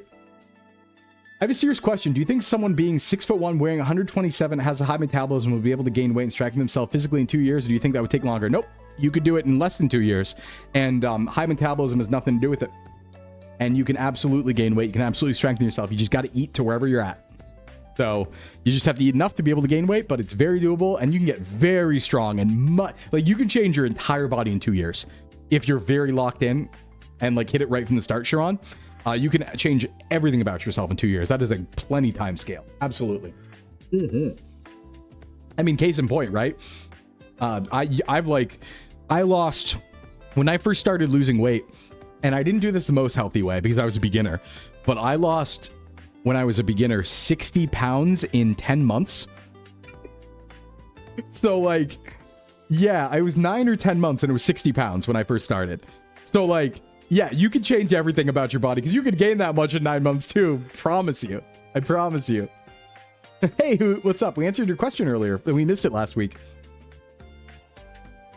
Sclim 1.0 was a breath of fresh air. Yeah, I think so. I think like it was a funny joke, a breath of fresh air. It did its job of like people know about it, right? It's like it didn't get lost in the sauce because it was so unique and stuff like that. And now I can be more expressive and this fits me better and stuff like that. Like I feel more comfortable in 2.0. I will say that. It feels more comfortable to me to be who I am, right? Because this is who I always was. If you remember the lore, right? I've just evolved back to what I was before. So this is my true self. New model definitely helps with initially drawing people in as a newer person, but the personality is the key to keeping people around. Exactly. But I think like, you know, you kind of have to draw people in one way or another so that they can see your personality, you know? Watch the VOD? Yeah, no problem, Hoot. All right, a couple more questions. We do need to go to ad break, but I'm going to wait till we're done with the questions here. I'm feeling a pull on the backside of my thigh, just above the knee, and a brief Google search says it's most likely my sciatic nerve. Oh, yeah. Oh, yeah. Which makes sense given my job and my hobbies are both sedentary. Do you know any stretch routines that can stretch out and relieve the muscles tendon that affect the sciatic nerve? Yes, and I have experience with it. Look up the 90-90 stretch. This is going to be the big one for sciatic from sitting. And I would also say this is often done by poor sitting posture and sitting very often. So walk more in general. I would say do more hamstring exercises in general, or hamstring stretches in general. And really, if you can avoid sitting as much, try to do that because those will all help a lot with sciatic nerve pain. But 90-90 is a big stretch that'll help open up your hits and stretch the sciatic band and stuff like that. So please do that. Please do that. It is the primal reversion. What's your favorite potato chip flavor? Paprika Pringles, I think. Or sweet chili Doritos. Really, sweet chili Doritos are really good too. So yeah, as much as we do have a rule about talking about views. Dundum, you know. I'm not going to mess with you, though. I know it's just like a thing. But, like, you know, I think there's a bit of a proof in the pudding that the new model is successful. Toki, thanks for the follow. I don't like talking about that stuff, but I do think there's some evidence maybe that the new model was a good idea. Maybe some evidence. I ate enough for 2 people in a day and I haven't gained anything for 3 years. Well, what I will say, Chiron, is unfortunately the answer is you don't actually eat enough for 2 people. That's the answer. I was actually talking about this a little bit earlier. There is a huge gap in perception. And this isn't anything negative. This isn't anything you've done wrong. I just want to clarify that right now. But there is this thing where people who are trying to gain weight always perceive themselves to be eating a lot. And then when they track, they never are. They never are. Because objectively, it's the science of it, right? There is unless you have hyperthyroidism, there is a metabolic range of people, certain heights, certain activity levels, certain weights and stuff like that, certain, all those things. And there is a calculation there, and you eat over that and you will gain weight. I promise. I promise. It's what's happening right now is if you're not gaining weight, you're not eating high enough. And what I would recommend is trying to track everything and go higher. And if you don't gain weight, go higher. And if you don't gain weight, go higher. And just make sure you're tracking everything accurately. Because what I see a lot for people who fail to gain weight, who think they're eating a lot, is they might eat a lot one day and then not much the next day. So they might be like, oh, I can eat so much, I can eat a whole pizza. And then they do, but then they eat only 1,000 calories the next day. And sure enough, they end up at an average of like 1,800. So yeah, you gotta track every day and go hardcore. But like realistically, yeah, like if you're tall, hold on, what were the stats you gave? I can do some math here. Yeah, 6'1", weighing 127. It depends on your activity level for sure. But like, yeah, you might need like 3K or 3.2K calories or something like that. You know, you got to eat a lot. The trackers always tell me I'm burning like 4,500 calories a day. There's no way. Yeah. Cause the trackers are inaccurate. That's why. Gotta eat for 3. True. You've been eating like a bird because I have a small tummy and sensitive, but I'm short my body, think I'm starving. Yeah. There's a lot of like mis-signaling and stuff like that with that stuff. But my best recommendation always is like, if you're not, and it's like the answer is always, if you're not gaining or losing, you just have to track more carefully or reduce or increase the amount of food, right? Or exercise or something, right? But there is the calculation math to it, bearing metabolic disorders. My husband eats enough in his sitting, he'd make me sick, but he stays the same weight he's been. Yep. Yeah. Some people, you know, there's people who have very small appetites, very big appetites. I'm a very big appetite guy. If you use a Garmin tracker, it's super inaccurate. Mine says 30 minutes of walking is 500 calories. Yes. No, it is not. Remember, I will say step calculators tend to be pretty accurate for steps, not for calorie burn. A lot of the watches and calculators for calorie burn are pretty off. Hormones. PCOS is a butt. Yes. There are hormonal problems that will affect your metabolism, either make it slower or faster. But they also can't completely change the equation. So to my knowledge, looking into this, right? If we're talking about completely non-functional thyroid, meaning the worst possible version of hypothyroidism, that will impact your overall like resting energy expenditure rate by about 40% at most. So at most you're 40% off, and that's completely non-functional, right? Like your thyroid is dead at that point, right? So, you know, it's a range for sure. What was, I saw Vera say something. Did you hear about the guy who entered a bodybuilding contest after spending a year on roids, drinking 24 beers a day and not working out? Yeah, did he win? Because if it was a tested federation, he might have won still. I had a friend who used to do a marathon a month, totally gifted, hard worker, regularly drank a pint of melted ice cream after work just to force calories in. Yeah, I have a friend who was trying to gain weight who put olive oil on his ice cream and would put like pour olive oil over his food to try and gain, you know? He didn't win. He actually had an okay physique though. Yeah, because steroids are unfortunately like so effective. Like, I remember seeing this disgusting stat that was like steroids and sitting down were 3 times better at building muscle than being natty and lifting optimally. It was so bad. It was like, oh my God. Yeah, cookies are a great way. Yeah, nuts are my favorite way to recommend people gain weight though, because they're just good for you straight up and you can eat a lot of them easily. I'm currently hovering 175 and I'm 5'2.5. I like the 2.5 there. What kind of foods are good for budget weight loss? I'm on a very tight on money. Well, one nice thing about weight loss is that it's effectively budget because you're eating less, right? So it's inherently budget. But if you're very tight on money, I would say, I actually know a bit about this because this is like my specialty when it comes to like budget meals. So what I am doing right now, I can tell you what I'm doing right now, right? What I'm doing right now, and this is about $50 to $55 a week meal plan. All my food for a week for $50 or $55, okay? And that's pretty budget these days. And what I do is it's very simple. It's bagels, it's brickin', it's salmon, it's apples, bananas, cream cheese, and fiber cereal. All I do is I start the day with a cup of fiber cereal to get all my fiber, or most of my fiber, because I have other fiber in the bagels and the fruits and stuff like that. I supplement my vegetables because I don't like them. I have, in the morning, I have 2 bagels, both with cream cheese, light cream cheese. One has 2 eggs on it. One has salmon on it. That's for, omega fatty acids and stuff like that. And just some more protein. Salmon's good for you.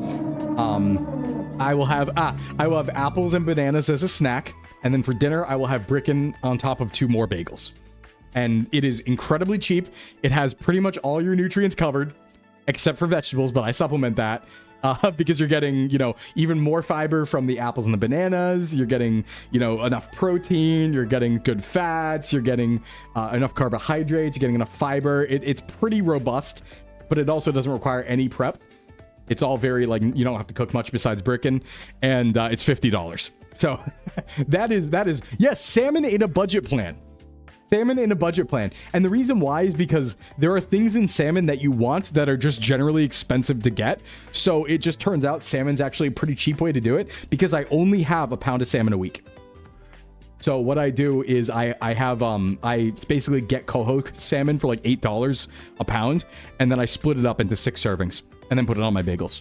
So it's a very small amount of salmon. Yeah, it's really not bad. But there's many ways to do this, right? Like beans and rice. Beans and rice are like the cheapest combination of things that make a complete protein. Eggs are incredibly cheap to buy in bulk. So if you go, I think the top 5 things I would say, eggs, beans, rice, apples, and bananas are like your cheapest fruits, your cheapest sources of carbs, and your cheapest sources of fiber. And also calories, right? And all of these things are good for you. That is like the most budget meal plan. Lentils too. Yeah, lentils too. Lentils or beans. And what brand of bagels? I actually get the, I think it's Langdell's. I get like egg bagels. They're really cheap. They're like $3 for 6.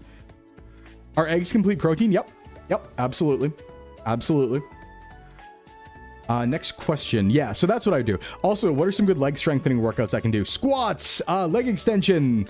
Let's see, all those things. Hamstrings, RDLs, right?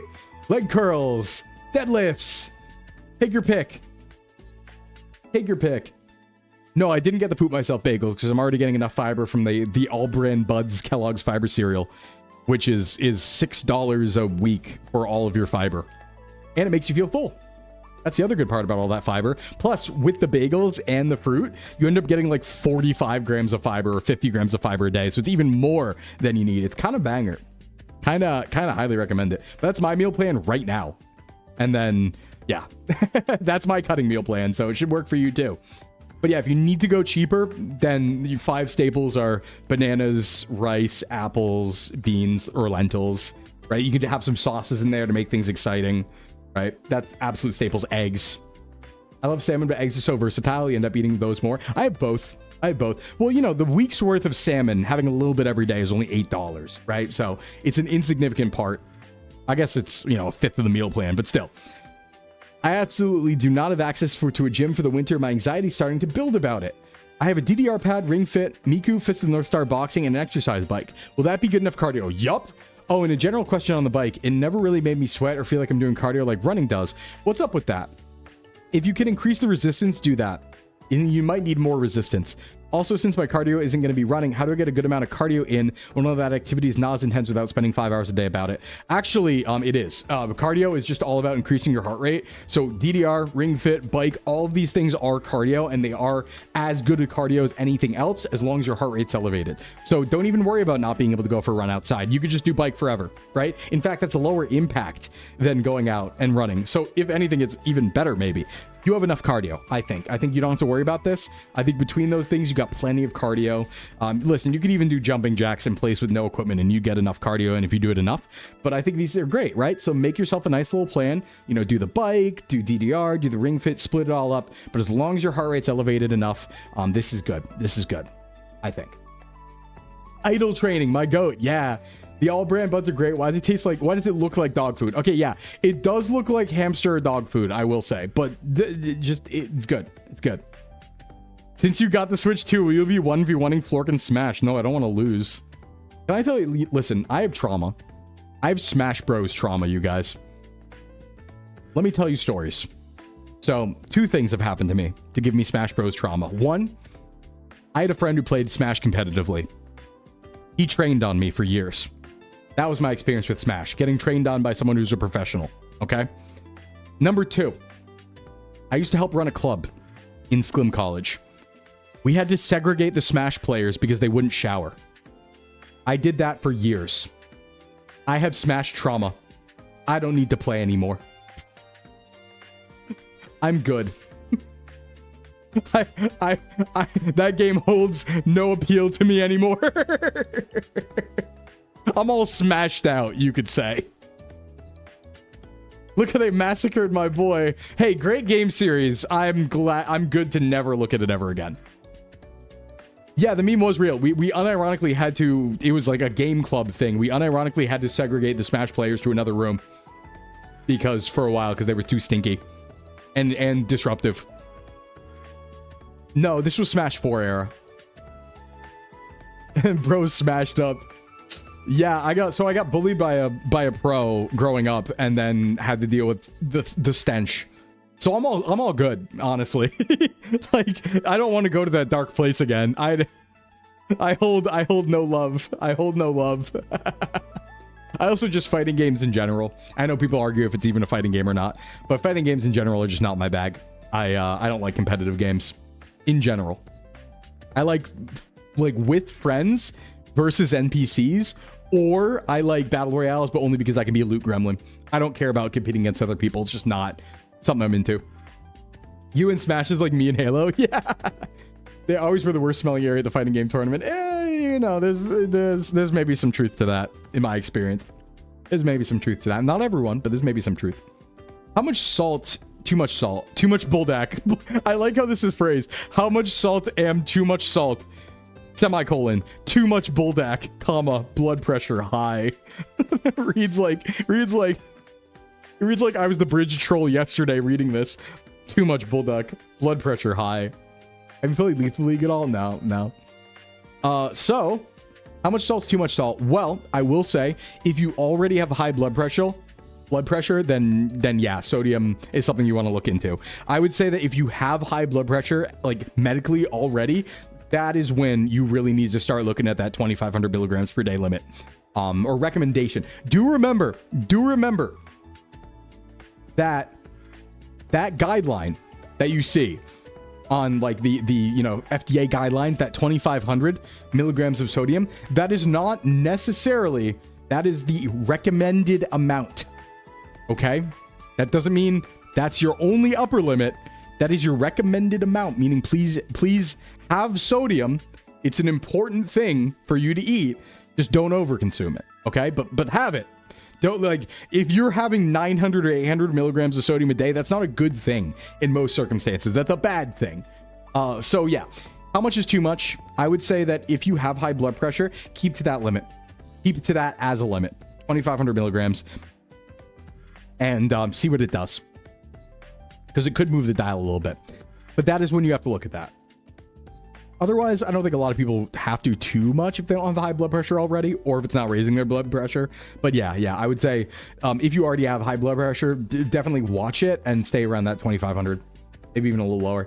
But if it's medical, that's something to talk to a dietitian about first over me, because that's a medical condition at that point. Gotta go be a good Krypton, do work, stay safe, and don't go bald. Okay, thanks for coming by, Wendy. We have had a long fitness talk today. We need to do the other things we're doing on stream today. That was only a part of stream. You haven't chugged salt yet today. Yeah, don't have a salt lick. Don't do that.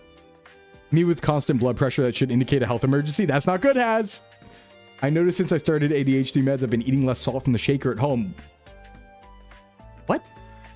Why are you... Don't eat salt from the shaker, Duntum. Don't do that. You can get your sodium checked too. My high BP is, yeah, 100,000% genetic. Yeah, my dad has genetically high blood pressure. Like, he like barely eats and runs like 3,000 miles a day, but he has high blood pressure and he's on meds for it. That is genetic in his case. I somehow dodged that. I am lucky. I don't have high blood pressure despite weighing twice what my dad weighs. Like, I am lucky. That's what I keep saying I do. Yeah, don't do that. No, don't eat table salt. Straight up. Seasoned food with it, Duntum. I know it's delicious. This is like, there was a time far in the past. Maybe I was somebody else. But I remember my good friend Vera got a salt lick for a stream. And I had to tell Vera to stop having the salt lick because it was becoming frequent. And I was like, stop! Stop eating the salt lick. That's a lot. That's a lot. Salt is Duntum's yummy. Yeah, like a horse salt lick. It was a long time ago in a different era, but this yeah. doesn't count. I'm having this as a as a yummy snack because I enjoy it. Still have a lot to do today. So we're gonna take an ad break and we're gonna cap questions there. Salt lick kind of yummy. Hey, Sai, don't have the salt lick, please. Don't do it. Don't do it. So we're gonna cap questions there for the week. We're gonna go to ad break, everyone. When we come back, a variety of fun things await. We're gonna speed run some stuff, okay? Here's what we're gonna do. Plan for the rest of stream, so everyone's on the same page. We're going to do, let's see, we're gonna do Scrandle, we're gonna do Food Guesser, really quick. We'll do Time Guesser. We'll maybe do Anthropium, maybe. We're gonna do that new game. Command, thank you for the 10 gifted. Command. Thank you for the 10. Thank you for the gifted to Zuchi, Persona God, that one guy Fox, Bargain VT, Apollo Neos, hey Apollo, Boo, Lone Wolf Vampire, Nuna, Basement W, and Yodaro. W Command, thank you so much, Command. Big love, buddy. Kisses as always. So when we come back, a quick series of food games with chat. We're gonna do a new game called Who Done Chat, where we guess who sent the chat message based on chat messages that have previously been in my stream. And then UFO files. We might not have time for React this week. We'll see. We'll see how I feel and how fast we do things. We're already 3 hours into stream. And I do have things I want to do later. So we're going to go on ad break and hit those when we come back. Stick around for more fun interactivity afterwards. All right, be right back. Subby. Wow, Samus Harding, thank you for the Prime sub. Thank you so much. And we got a hype train going. Jeez. Okay, well, hype train on ad break, but we got to go disable our pre-rolls since they've been on for like an hour. So I will be right back, everybody. Stick around. I'll see you in 4 minutes. BRB.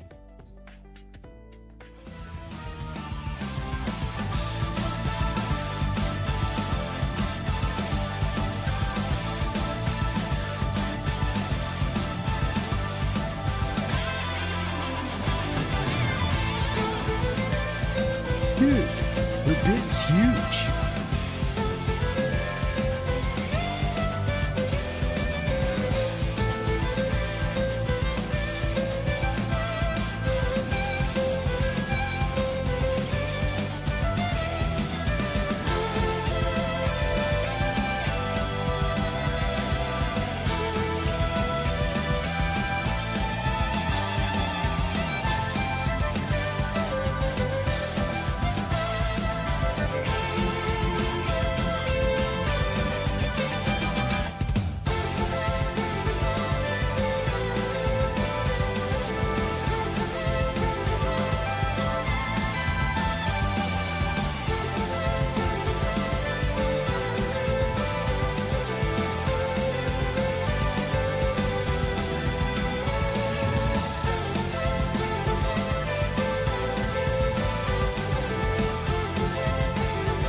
Subby.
Wolfram. Wolfram. Thank you. Thank you for the 5, Wolfram. That's going to Fowlin Bookwolf, Donnie Dumbbell, Princess Bampy, Winter Kitsune, and Paranoid Corgi. Thank you so much. Thank you so much. Not because, I want to clarify, not because of the gifts. I was just thinking about this on ad break. I love hanging out here. I love you guys. It's so fun to come here and talk and stuff like that. It's so cool. I love this. Teehee, thanks, Wolfram. But I just, yeah. It's fun. It's fun. It's fun to be able to wake up and this is what I do, you know?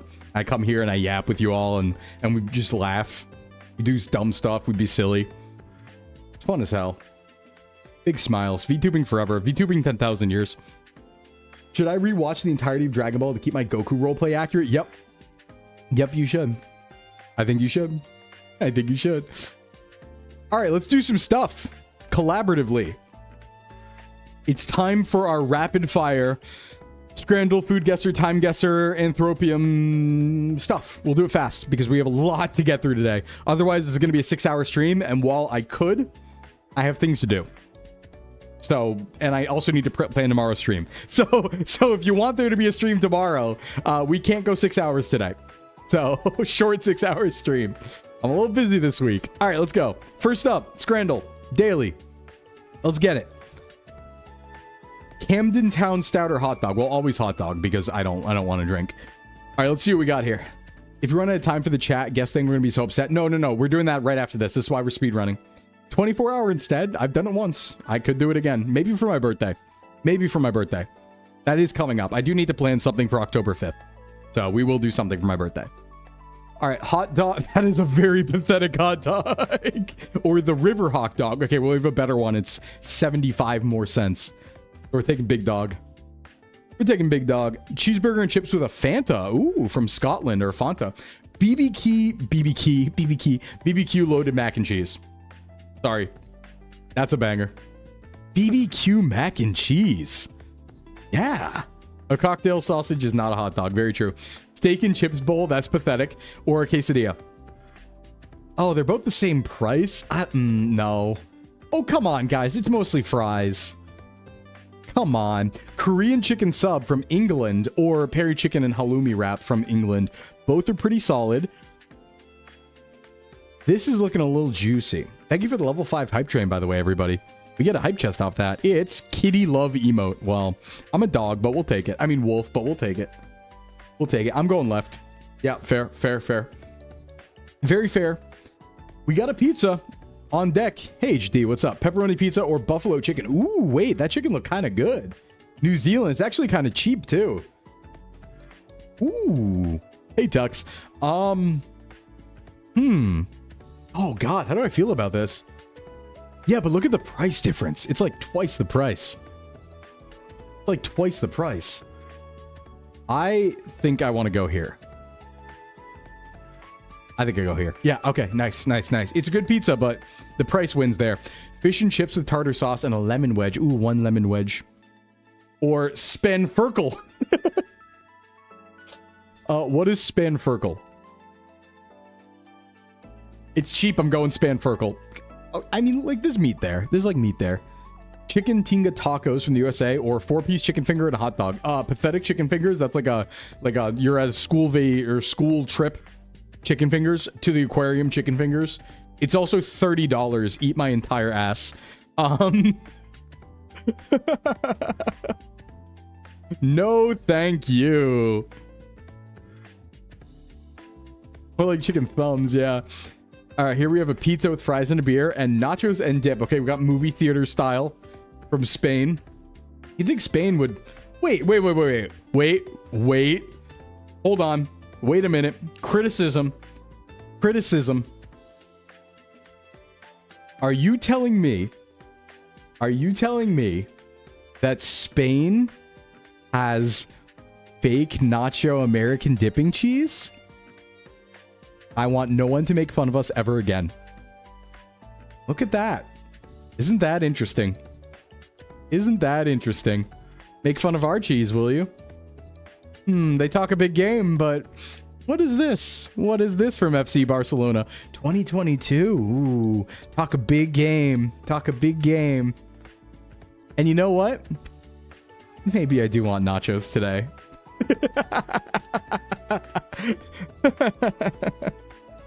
We got Finland. We got Snotty. We got Snotty Vadelma. Love that. Hot dog and juice box. Free for parents. Oh, that's cute. Beef brisket. Oh, that looks so good. Okay, yeah, we're taking that. We're taking that. Oh, brisket nachos. Pork and stuffing bap. That's $5. Oh, man, these are both good options. I'm going over here, but the price is... If I was me, I might choose right. I think more people choose this, though. They don't care about price. I care about price. That's what we've learned. Lucky Scranner. You could say that. Next up, Classic Food Guesser, which has changed its look. Let's food guess. Solo, 5 rounds, no time limit, daily. All right, what do we got? Glass noodles, carrots, bell pepper, cucumber, onion, soy sauce, garlic, sesame oil, beef, chicken, shrimp, cilantro, and vinegar. I don't know what glass noodles are, but we have carrots, and we have sesame oil, and we have soy sauce. Thai? I mean, I'm worried it's a fusion almost. Would there be a lot of carrots? Would there be a lot of carrots, or is it japchae? You think, Wolfram? Would there be a lot of carrots in Asian dishes? I really don't know. Okay, we got multiple people saying japchae, which makes me want to go South Korea. Very hot. Northwest. That's just China. It's China. No, it's not. It borders, though. Funchosa. What is west of China?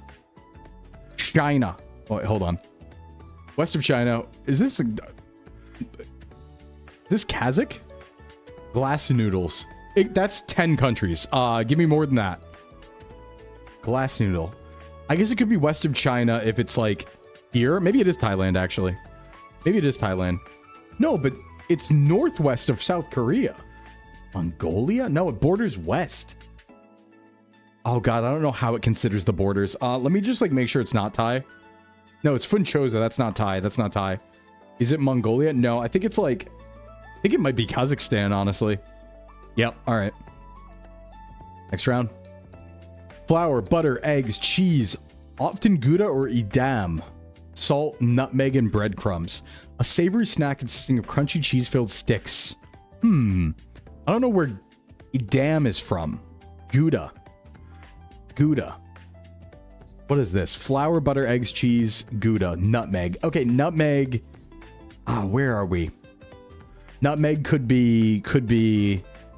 You know, I want to, like... They're Dutch cheeses? Okay. Swiss or Germany. Let's go Netherlands lead. Easy. Nice. Thank you for that. That's you guys, not me. Flour, butter. Yeah, nutmeg makes me think of like turkey for some reason. Flour, butter, sugar, milk, yeast, eggs, cardamom. Okay, wait. Cardamom. Vanilla sugar, cinnamon, almond paste, pearl sugar, icing sugar, glaze, vanilla extract. Oh, India. We have cardamom and cinnamon. But it could be like French also and fancy. Ah, man, I don't know. Let me go like India because it kind of seems... No, India's cool. Okay, immediate France. Butter caca. How dare you say that? Okay, it's like Dutch or something. Go Belgium. No, it's not borders. I think it's Netherlands or Denmark. Butter caca. Is it Denmark? It's very hot. Okay, we're up here in Sweden. Okay. Cardamom makes you think Pakistan. Yeah, I think kind of like, you know, Middle Eastern to India. Central Asia. South Asia. Yeah. Beef brisket, kosher salt, coarse black pepper, coriander seeds, mustard seeds, juniper berries. I want to say United States, but juniper berries make me think Northern Europe. I don't know. I don't think we juniper berry very much. That's a New York City deli meat. But juniper berry? I don't think we do that. I think this is like, yeah, we have this, but I think this is European. Yeah, that screams Nordic to me, the juniper berries. But it is beef brisket. Smoked brisket, Europe doesn't do that. No, you're so right, actually. Let me lead US. Cuba. Let me lead US, and then I'm gonna go contiguous. Wait, I didn't hit it. Very hot. It's Canada. Tricky. Montreal style. Tricky. Hard one today. Flour, sugar, butter, coconut, yeast, milk, egg, water, salt, condensed milk, vanilla extract, sesame seed. That's just a loaf.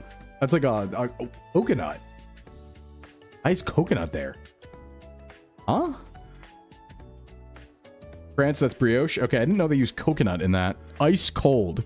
Try again. Try again. Ice cold France. That means it's not even on the continent, which means we will not get tricked here. Oh my God, Japan. That's a crazy thought, Ryan, because you're right. They do make a lot of French pastries. Or alternatively, cocktail bun, ice cold. South Africa. What?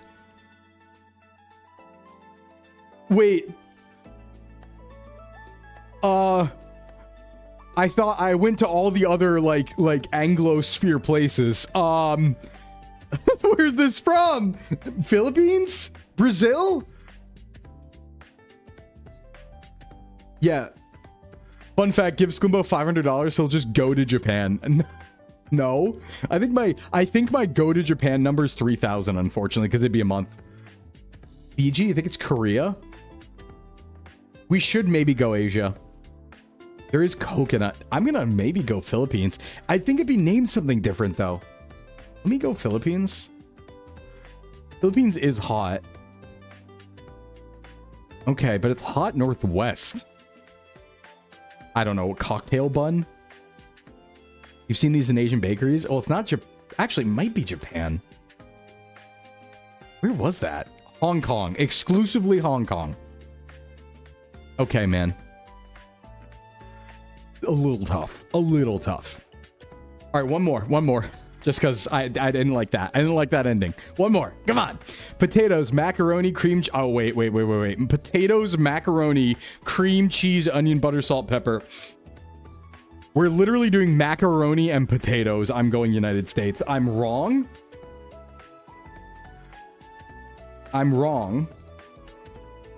Never mind. It's European. Did I miss the applesauce?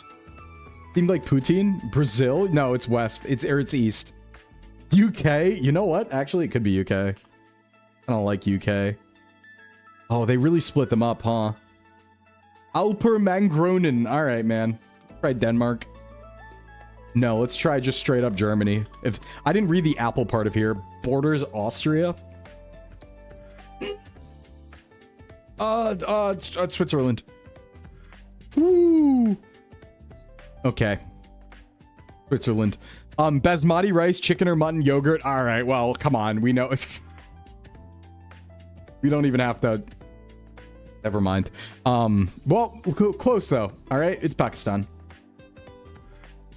How is that different than... It's a different type of biryani. It's Sindhi biryani. All right. Pakistan then. Rice, water, millet, or corn flour. That's rice and millet. Is that a mochi? Wait. Is that just like normal mochi?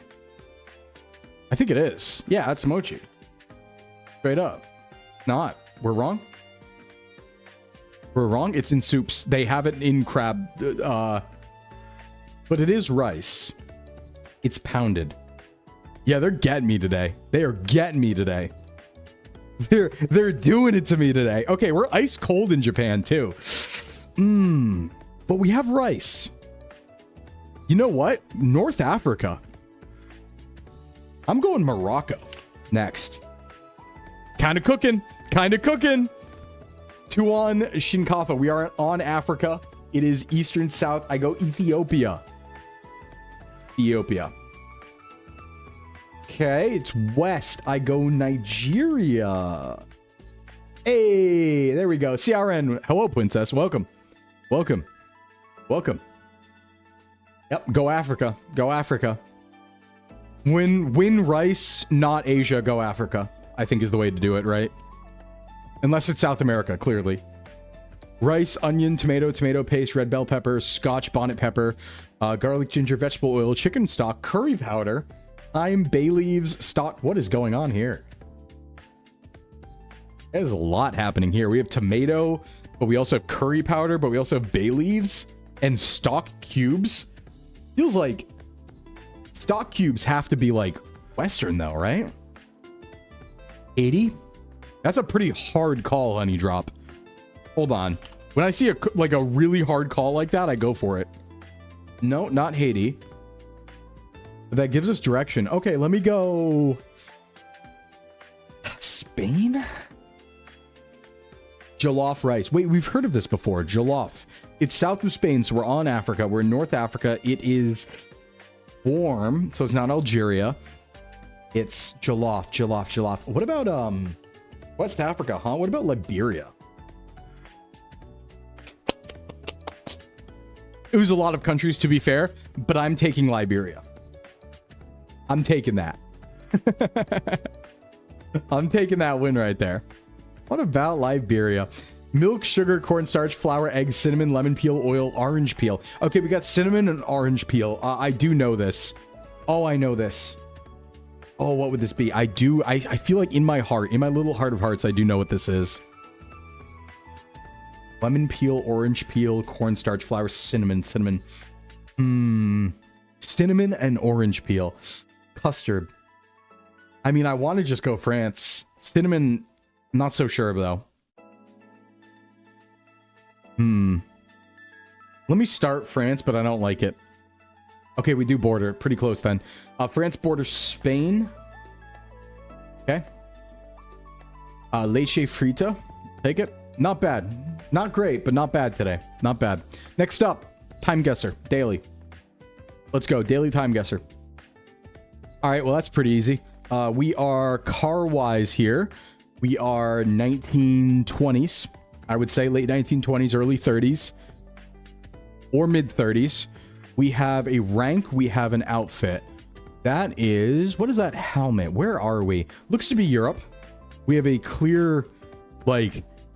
Oh, we have a flag here. This is like a kingdom flag or something. We have a clear runway. And you can tell it's not a true roadway, right? This used to be a dirt like horse path. Is the helmet English? I'm not sure. I don't know my helmets. We do have a license plate, though. And we have something there. I don't know what that is. It looks kind of British, but what is this flag? Feels British, kind of. I'm just wondering, is this like... What is this flag? This banner? Could this be like... Could this be like British India? Because, I don't know, the design aesthetics over here are kind of throwing me off. And saying this is just England. Police used to have those. A royal crest? Yeah, I mean, like, the easy answer would be just go London, like, 30s, but... I don't know, this could be a trick. This could be, like, on overseas territory. Yeah, 20s English territory. I kind of like that. I just don't... Where do you even go for that? Clothes do seem unsuitable for India, yeah, but I don't know what British clothing looks like there. God.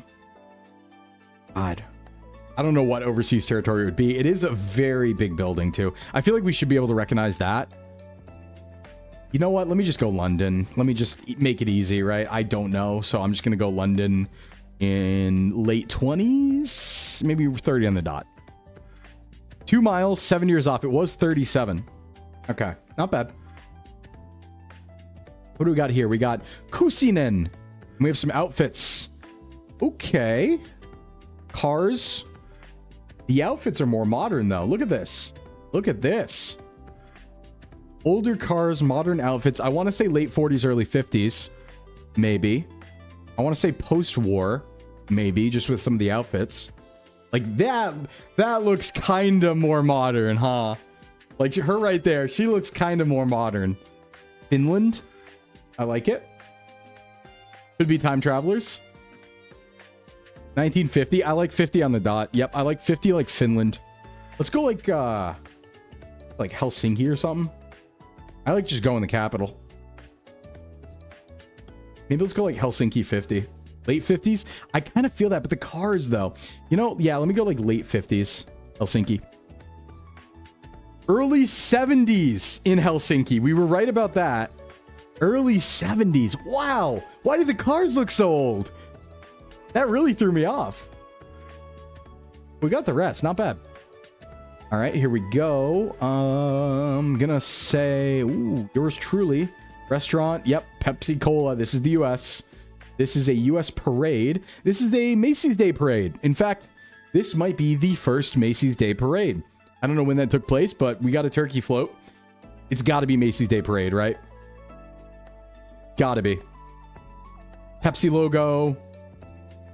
Hard part is the Beetle Type 1 looked identical. Yeah. Gotta be. So this is New York City. Yep. And in fact, is that not just one of the buildings right there? I'm going to go to New York City. When's the first Macy's Day Parade? Otherwise, we have to guess on clothing. I'm going to say... Yeah, varsity is the US word. Yep. You know what? This is a weird call, but I think I've seen a picture of my dad looking exactly like this in this type of outfit when he was this young. I think this is like 1960.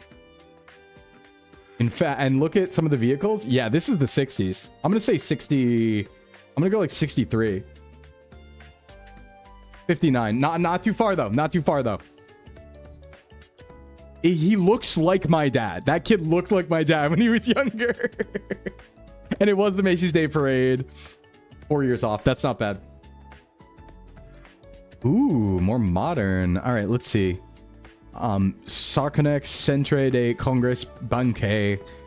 Hal 1. I don't know the language. That's a lot of languages that could be more modern, but not that modern. Looks like 90s. Oh, yeah. Oh, yeah. Early 90s. Early 90s. I'm going to say that I'm going to make the argument that the European hairstyle would have been a little behind the US one here. So this was late 80s, mid 80s hairstyle in the US. I want to say this is early 90s in Europe or late 80s. 1988 Spain. Are we thinking Spain? The problem is, nope, Genève. Expo. Yeah, my mom also had that hair. Oh yeah, look at the rat tail. Oh my God. Okay, is that... Would it just be like... There? Where's that? That's a place, right? Genève. I'll say it's German. Okay. German early 90s. I like German 90s, honestly. Yeah, it should be Switzerland since they're near Geneva. Does that say Geneva, though? I don't think these are Spanish words. All right, Switzerland. Switzerland is... It's in here somewhere. It's in here somewhere, right? Right? Switzerland is in here. There's the Alps. There's Zurich. Yeah, Zurich. Yeah, there we go. All right, so let's say like Geneva. Exposition in Geneva. Oh, okay. All right. I want to go like, honestly, I want to go 90. I don't want to go 80s. I want to go like 92. 88. Okay, you were so right about 88. You were so right. Ooh, okay, that's a German flag. That is... Oh, where are they? Is this like a destroyed future? What the hell are we looking at? This isn't Germany, but that's a German flag. What destroyed future are we looking at here? What the hell? Dubai? Where's Dubai? I mean, I like Dubai. Was Dubai ever a German territory? Because then, yeah, sure, but... It does kind of look like Dubai. Why is there a giant German flag? And also in color. I agree with Dubai, though. I do like that. Dubai is over here. I like Dubai. German flag could be a red herring. Yeah, I think it is. I want to know why it's there. Dolphin Super Deluxe 31 HT. This is a fairly modern boat. Look at the clothing. We got an Apple Watch, I think. Or it's an old watch. This is fairly modern. But the city isn't. And Dubai looks not fully built. Did Apple Watches have round faces? I think it's square, but I can't tell. Maybe it's just a regular old watch. Early 2000s?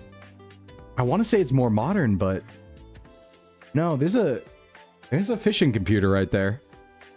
Hey, what's up, Rua? How you doing? 2010? But if it was 2010, wouldn't Dubai be way more built up? Or am I crazy? Because that's not that long ago, right? And it's looking in the distance at Dubai across a... Wait, no, hold on. This can't be Dubai. Because look, they're looking... If this was Dubai, they're looking at it across a source of water. That's not a real thing. Unless... Oh, you know what? They could be on Deira Island. Still in early 2000s. They could be here. Right? They could be here looking at the city. It seems further, though. It seems further. Unless they're out here.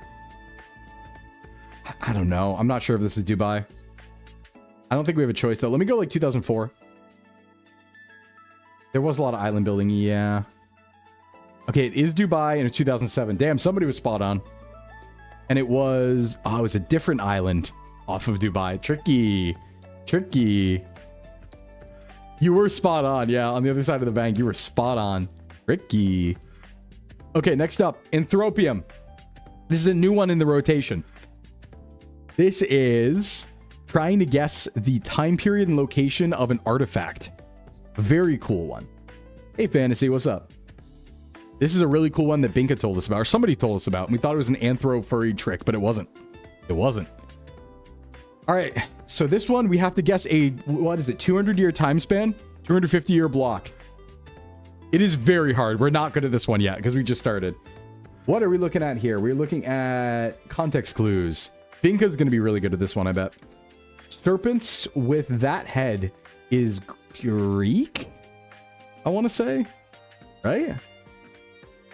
Furry quiz, the first one who gets me? Nuh-uh.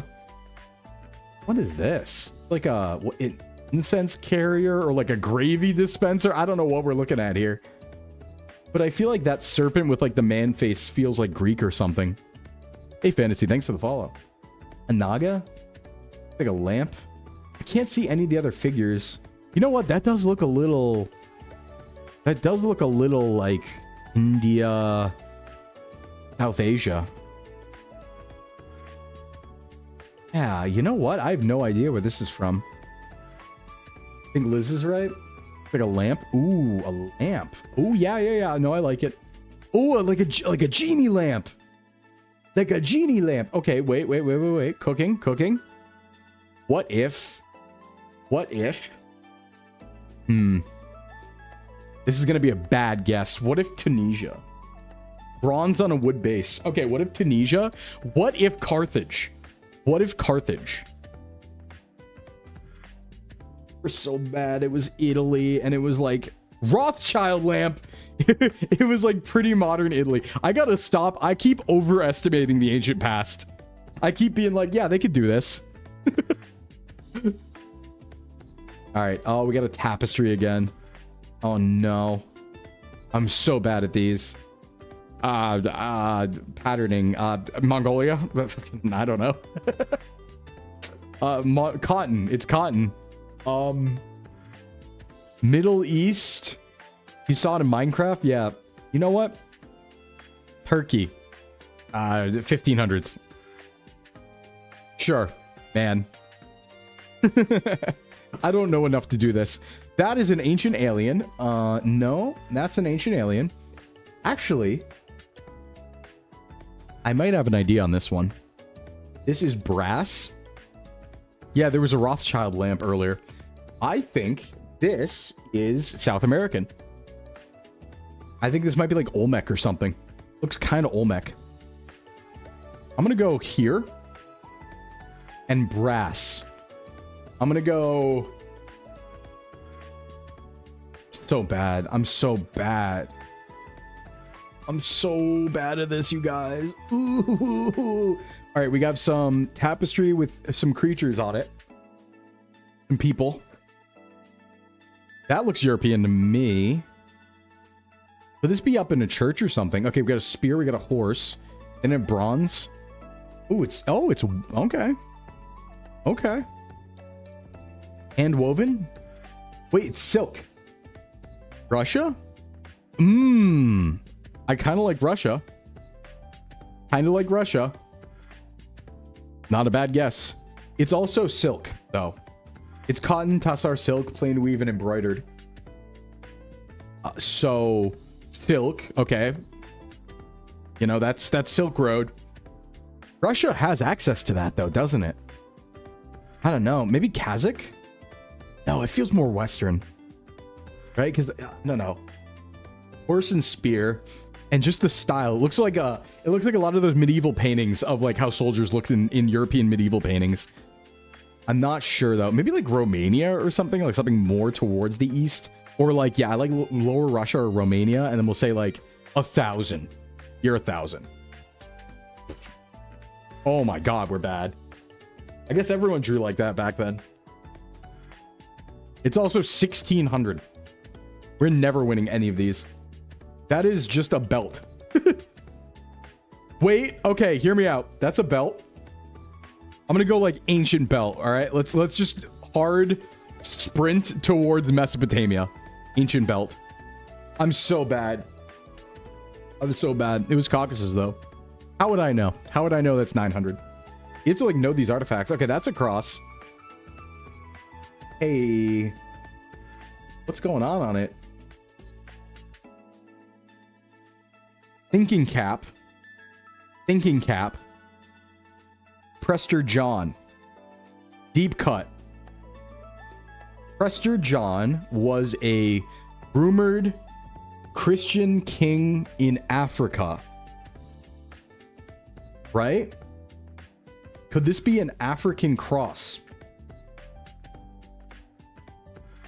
Cathay? You're gonna have to direct me towards that. I actually don't know. I actually don't know where that would be. You mean Africa too? Yeah. I think, wasn't it supposed to be in like Ethiopia or something? Because there is an ancient Christian population in Ethiopia.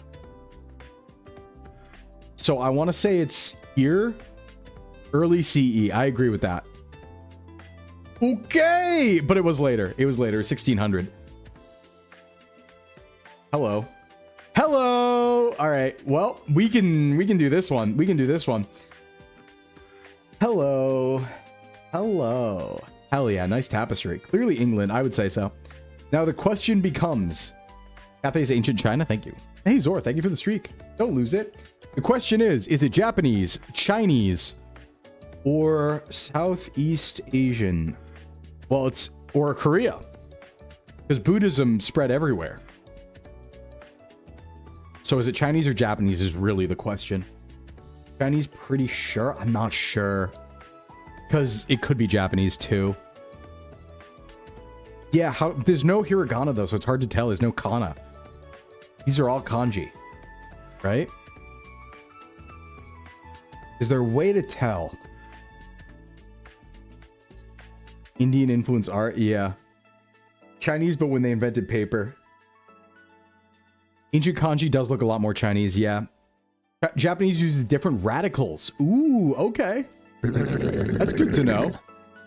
Aline Highwind, thank you for the raid. Welcome in, everybody. Hey, what's up, Raiders? My name's Sclimbo from Socks Agency. Good to meet ya. Luth Iziars of the Crimson Steel Draconic Elf Raid. That's a long sentence. Damn, hell yeah. Good to see ya. How was your stream? What were you up to? Thank you. Thank you for coming in. We're doing a game called Anthropium right now, where we have to guess where and when an artifact is from just by looking at it. Japan and Korea used to Chinese characters for a while. Yeah, that's why it's hard to tell. I think that this is, I mean, the region's probably enough, to be honest. So let's just go Eastern China. And let's go gold and silver on indigo dyed paper. Okay, well, if it's gold and silver, it's probably not Japan, right? They don't have much of that natively. So it would have been trade, because they don't have many resources natively. Hey, Ari, I'm too stupid for this. Me too. I am not winning this one. I like my geography games. This one is cooked. This one's so hard. Indigo's trade too, so on the Silk Road. Yeah, you know what? Let's go China, and let's go more modern. This looks like a banger. I'm going to go like 1500. Okay, it was Japan. It was Japan. If they don't have gold and silver, what's Gen 2? Well, they did, but I don't think it was like native. I think they imported a lot of it. right, what do we have here? Well, that's looking...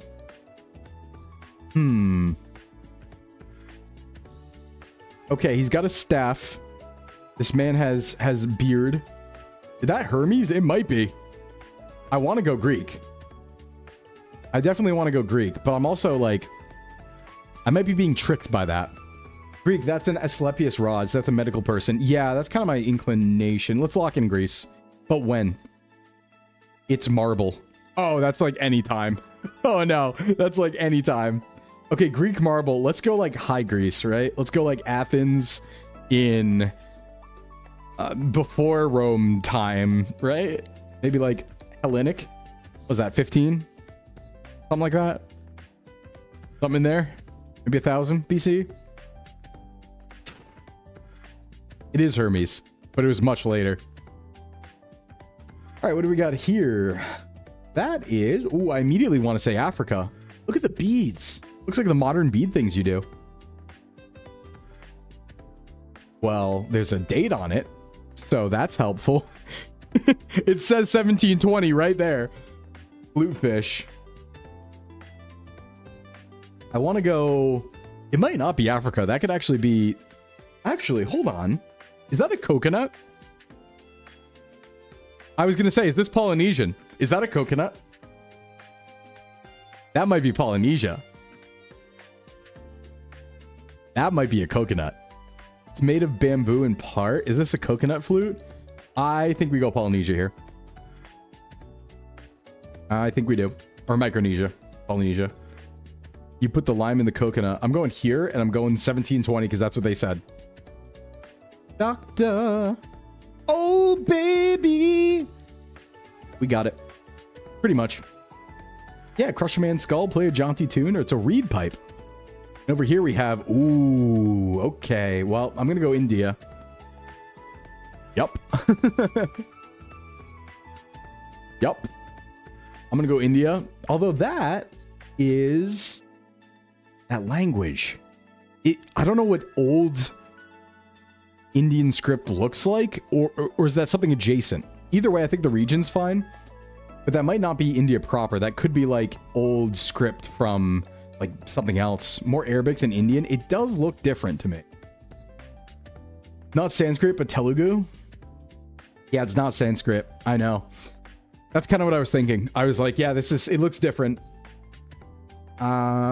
Which means it's either older or it's from somewhere else. What about...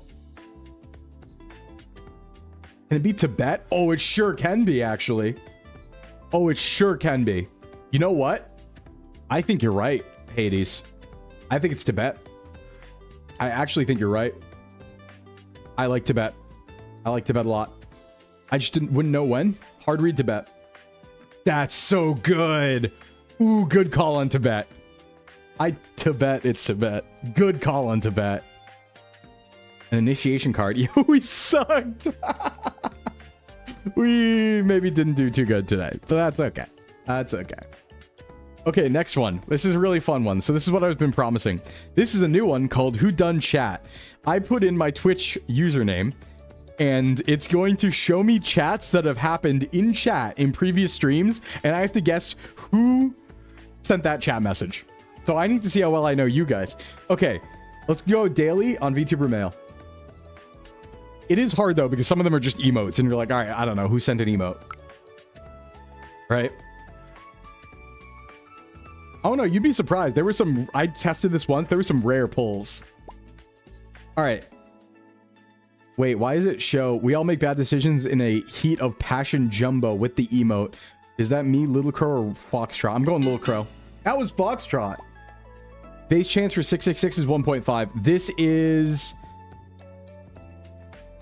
Hey, Benzene, Dragon. I think it's Dante, but I don't remember when.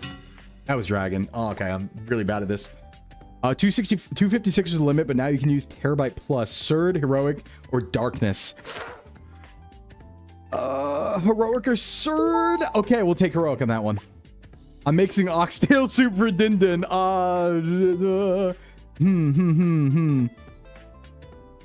Damn, Manager Many or Vesper? Oh, Vesper? I remember a chat from Brimlow Scrimlow. Imagine if that same friend comes back just to reveal that the aliens were real and they were afraid. Swordfish, narrow, or shabby. Swordfish. I'm so bad. You laugh, you get yourself a tick. This is anyone. That is something Momo would say.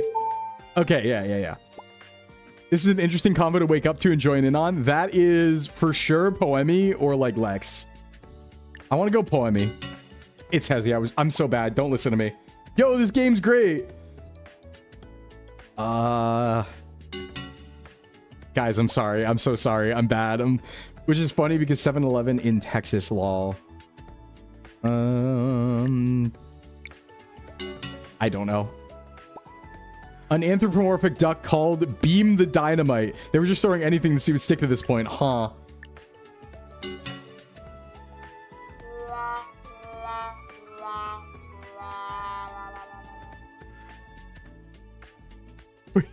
Can we pretend like that didn't just happen? Can we pretend like that didn't just happen? Guys, I got worse than throwing a dice. I got worse than if I just picked randomly. Because if I picked randomly, it would have been 3 out of 10. Okay, let's try that again. Okay, 1 suspect, 6 statements, no list to pick from. Oh, hell yeah. Most wanted. That was short enough we could fit in a clip. Oh, no. Oh, that's brutal. Statistically trying to be wrong. Okay, come on. Statement 1, we got you. I have to, no, wait, I have to type a chatter's name? There's too many! Okay, that one's too hard. I can never do that. I'm a ban. I can never do that. Endless, 5 strikes on the clock. The long read. What is this? Uh-oh. No one's timing me. Read each one out, let chat commit to a name, then take the answer when you're ready. Oh, the whole room gets to be wrong in this one. Night shift, no clock, no strikes. Let's do a cold case. That's hard. You think it was Etu? It could have been Etu. I want the one with the names where I can guess between a few names, because there are a lot of people, to be fair. There's a lot of chatters, to be fair. The problem with those is that there are a lot of crashes thanks to people going too fast. As a yummy snack, because what would this be about? Face of Mars. I'm gonna go Belfry. Got that one. Got that one. Man, I have to leave. Is there somewhere I can watch this later, please? Okay, this is a new chatter who's chatted only a few times. I have to guess because I don't recognize many of these names. Catters. Another exercise hack. Chase your pets around the house. My cat kicks my ass all the time. That could be Basilia. I think Basilia has cats. It's Shogi. Wait, go do 1 slot run. This was on Clover Pit. Nice. I swear on me. Who could it be?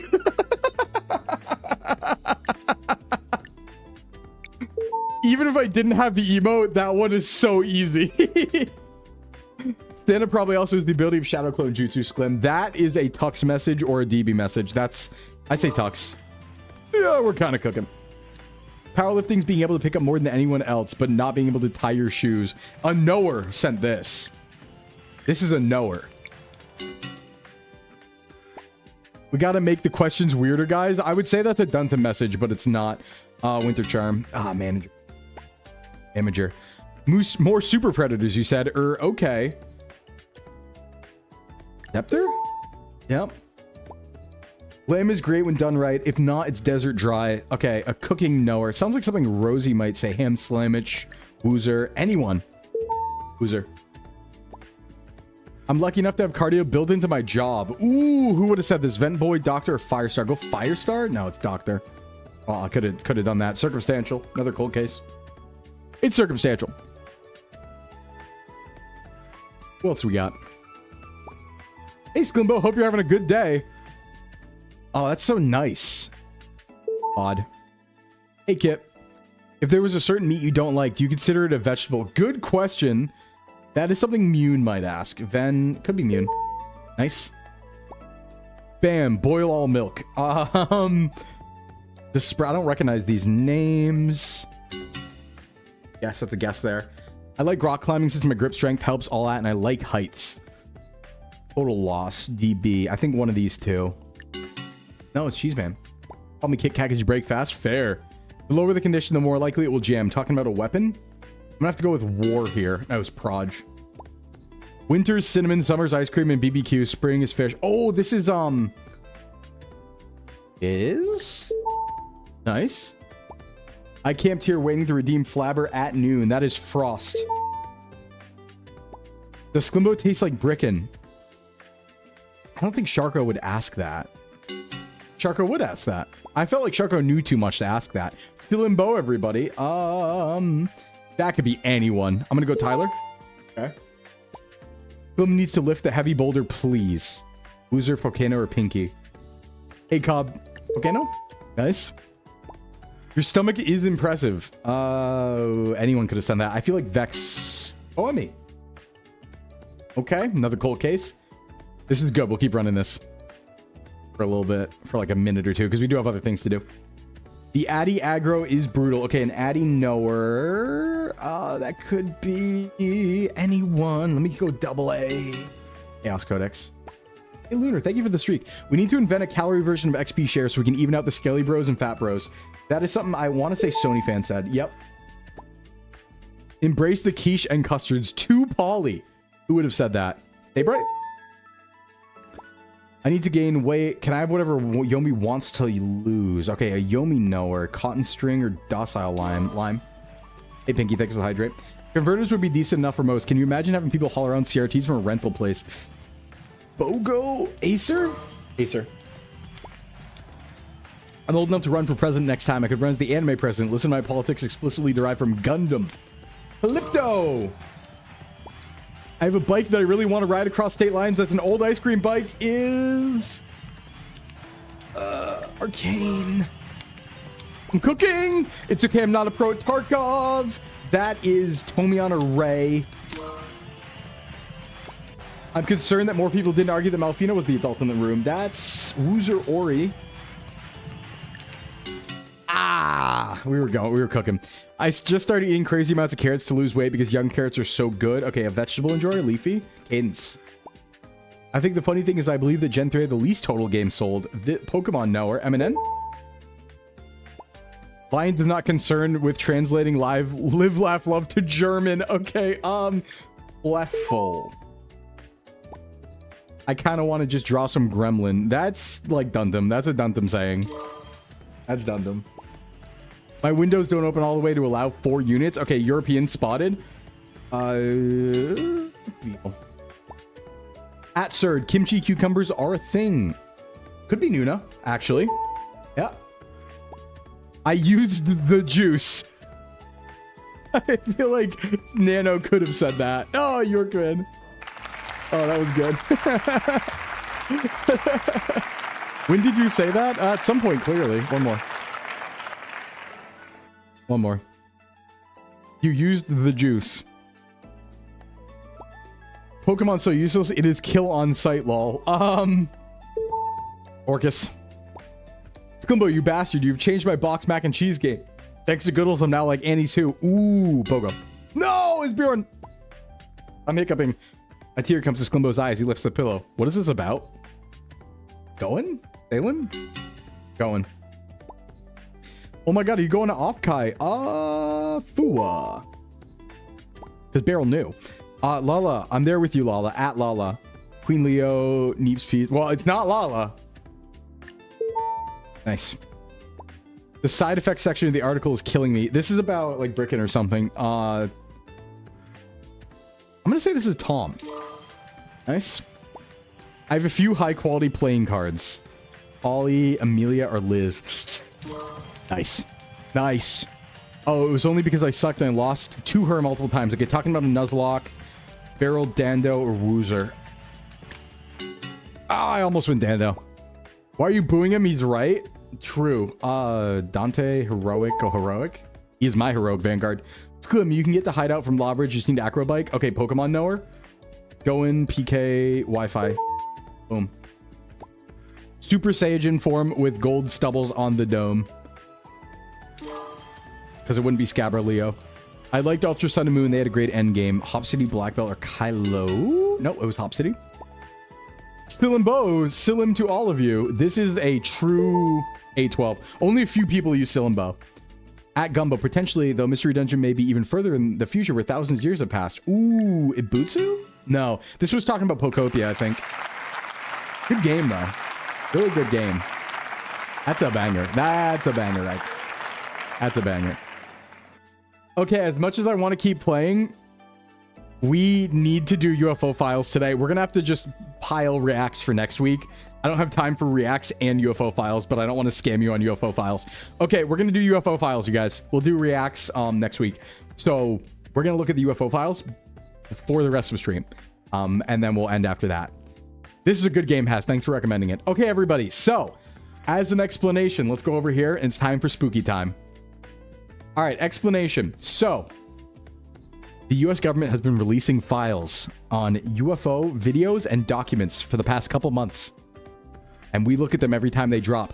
This is number 5 from last week. Let's get it. Let's see what we got here. I'm always excited for this. This is my favorite part. This is my hyperfixation. Marciantinos. If you were an alien, you devoured Earth. That's favor. This is React content in a way. We're going to go fast on it, though. So we're looking for the videos more than anything, okay? Because the videos are going to show us like cool footage. So let's get them. Let's get them. But there's also documents we'll look at. So this is number 5. This is release number 5. It looks like we got 4 pages. We're not going to go through absolutely everything. Let's start at the top and see what we got. First things first. We have... Oh, hold on. Let me make sure my... Okay, my just chatting BGM's on. Yay. First things first. Let's make sure we have film analysis of unidentified object, Department of War, 1950-52. Okay, this file contains memorandum related to the U.S. Naval Photographer Interpretation Center assessment of 2 films. File documents the center's analytic process. Nothing interesting. Digital rendering, Airborne Triangle 2002. This is a rendering. This is not a real thing. This is a rendering. Artistic representation of a reported incident above Bagram Air Force Base, Afghanistan. First-hand description. I will tell you right now, I am of the opinion, as a believer, I am of the opinion that every single one of these triangles is actually a U.S. plane. And it is misidentified. Because we have a pretty good amount of evidence. I forget what the name is. The T3RB, right? T3BR. We have a decent amount of evidence that there is a U.S. plane project from the 90s called the TR3BR or something that is a floating triangle. I am pretty much convinced all these triangle sightings, because they're always in war or over military bases, I think these are U.S. planes, is my opinion. Stupid triangle plane. I think these are U.S. planes. And people just don't know about them because they're secret. This is Colorado Springs. It's like a stealth bomber. It's called like it's a rumored craft. It's called like the TR-3B or something. You can look it up. There's a whole Wikipedia page on it. Like people have been saying this was a real plane since the 90s. Digital renditioning, dark translucent triangle. Yep, 2023. Again, another triangle, right? It's the 3-point triangle. Or the 3-point light triangle. Dark triangle with lights, rendering. Yep, this is the T3RB. Hold on. You know what? I'll even pull it up. I am of the opinion that's what this is. Let me find it. TR3B. There's a wiki page. The Black Manta. Let's see if I can find it here. Yeah, the TR-3B is a legendary unconfirmed surveillance craft, top secret triangular American military aircraft, speculated, right? But it's been around since the 90s as a speculated thing. So hyper I am, Cobb. I'm just like bouncing around and stuff. Okay, let's go back to it. I just had to take that off stream because I Googled. Okay, back. So yeah, I think that's what all these are. So these are all just like first-hand descriptions and stuff, not actual images. Lights, large triangle with red lights. These are all from 2023, 2026. Large triangle with red lights, artistic representation, digital rendering. These are not interesting to me. Unidentified flying object reported near Puerto Rico, 1965. Just a report.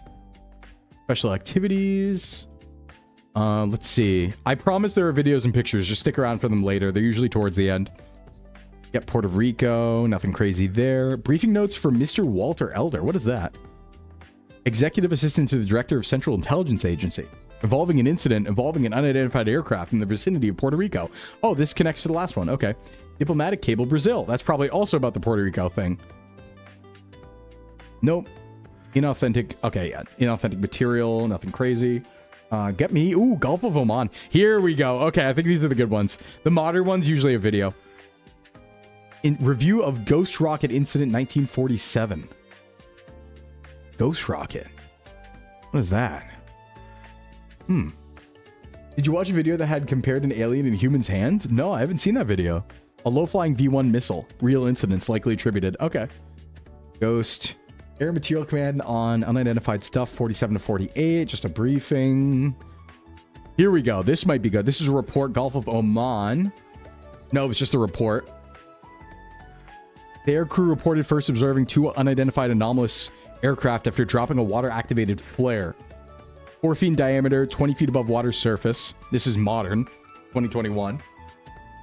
The modern ones are always interesting. Hey, here we go. Okay, let's go. Let's rock. Oh, let's go. Let's hope these are good ones. This is the cold orb, the 4 feet in diameter, 20 feet across. We have audio.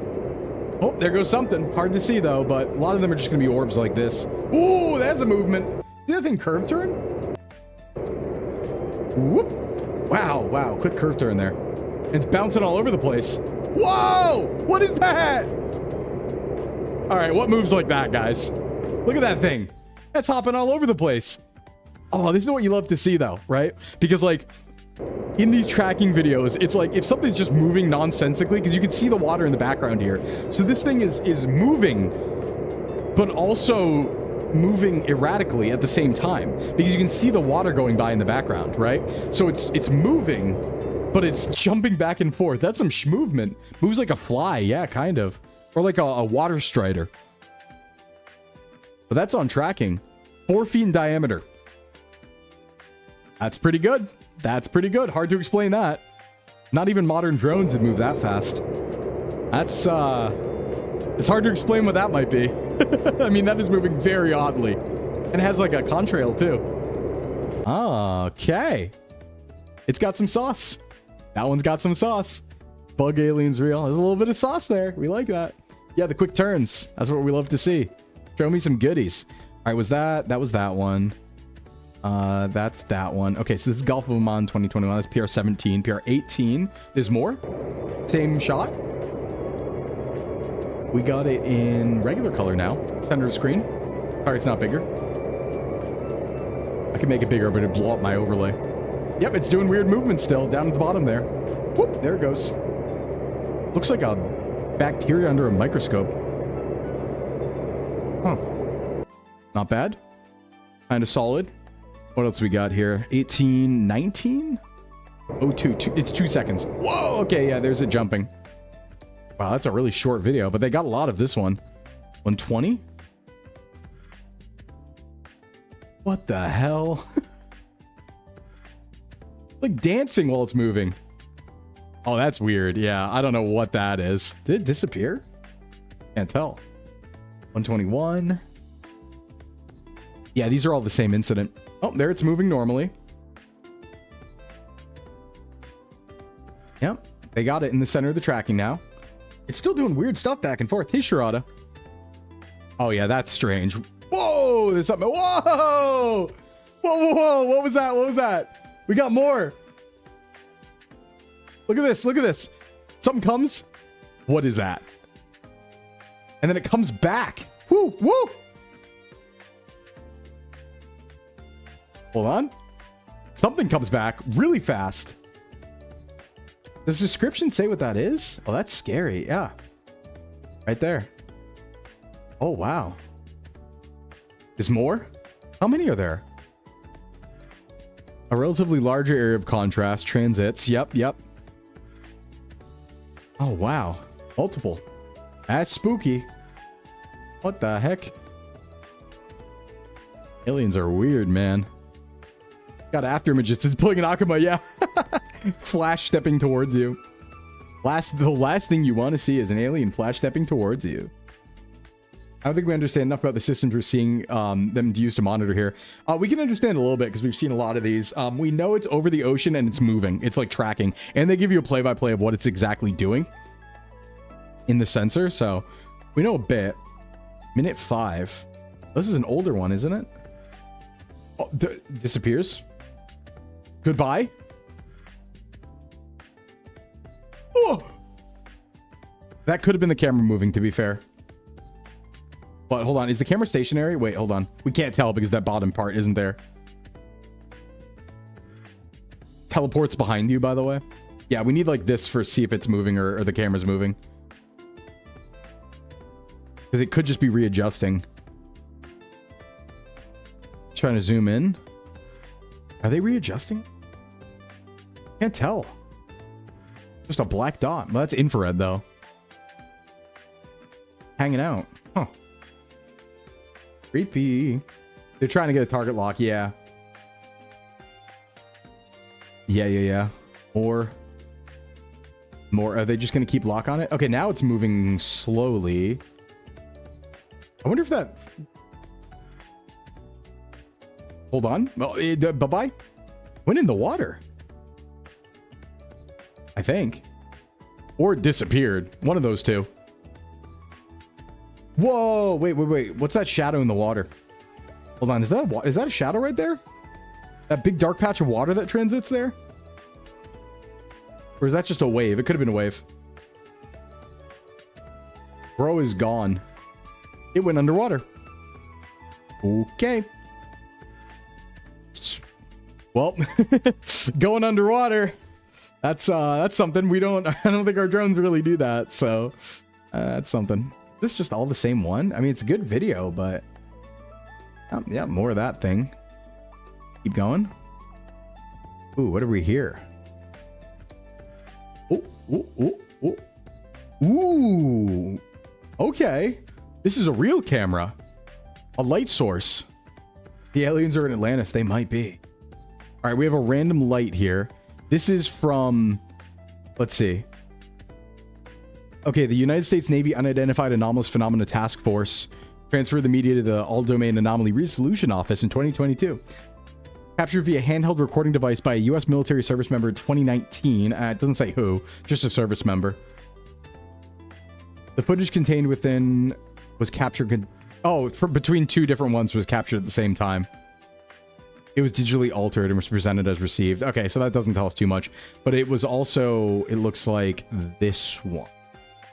Here is the same video. Yeah, it's all very blurry. Yeah, because it's super zoomed in and low light and stuff like that. But dang, he saw something weird there. Hard to say. Ooh, here we go. Now, these are bangers. This is high quality. Central Command submitted a report of an identified anomalous phenomena.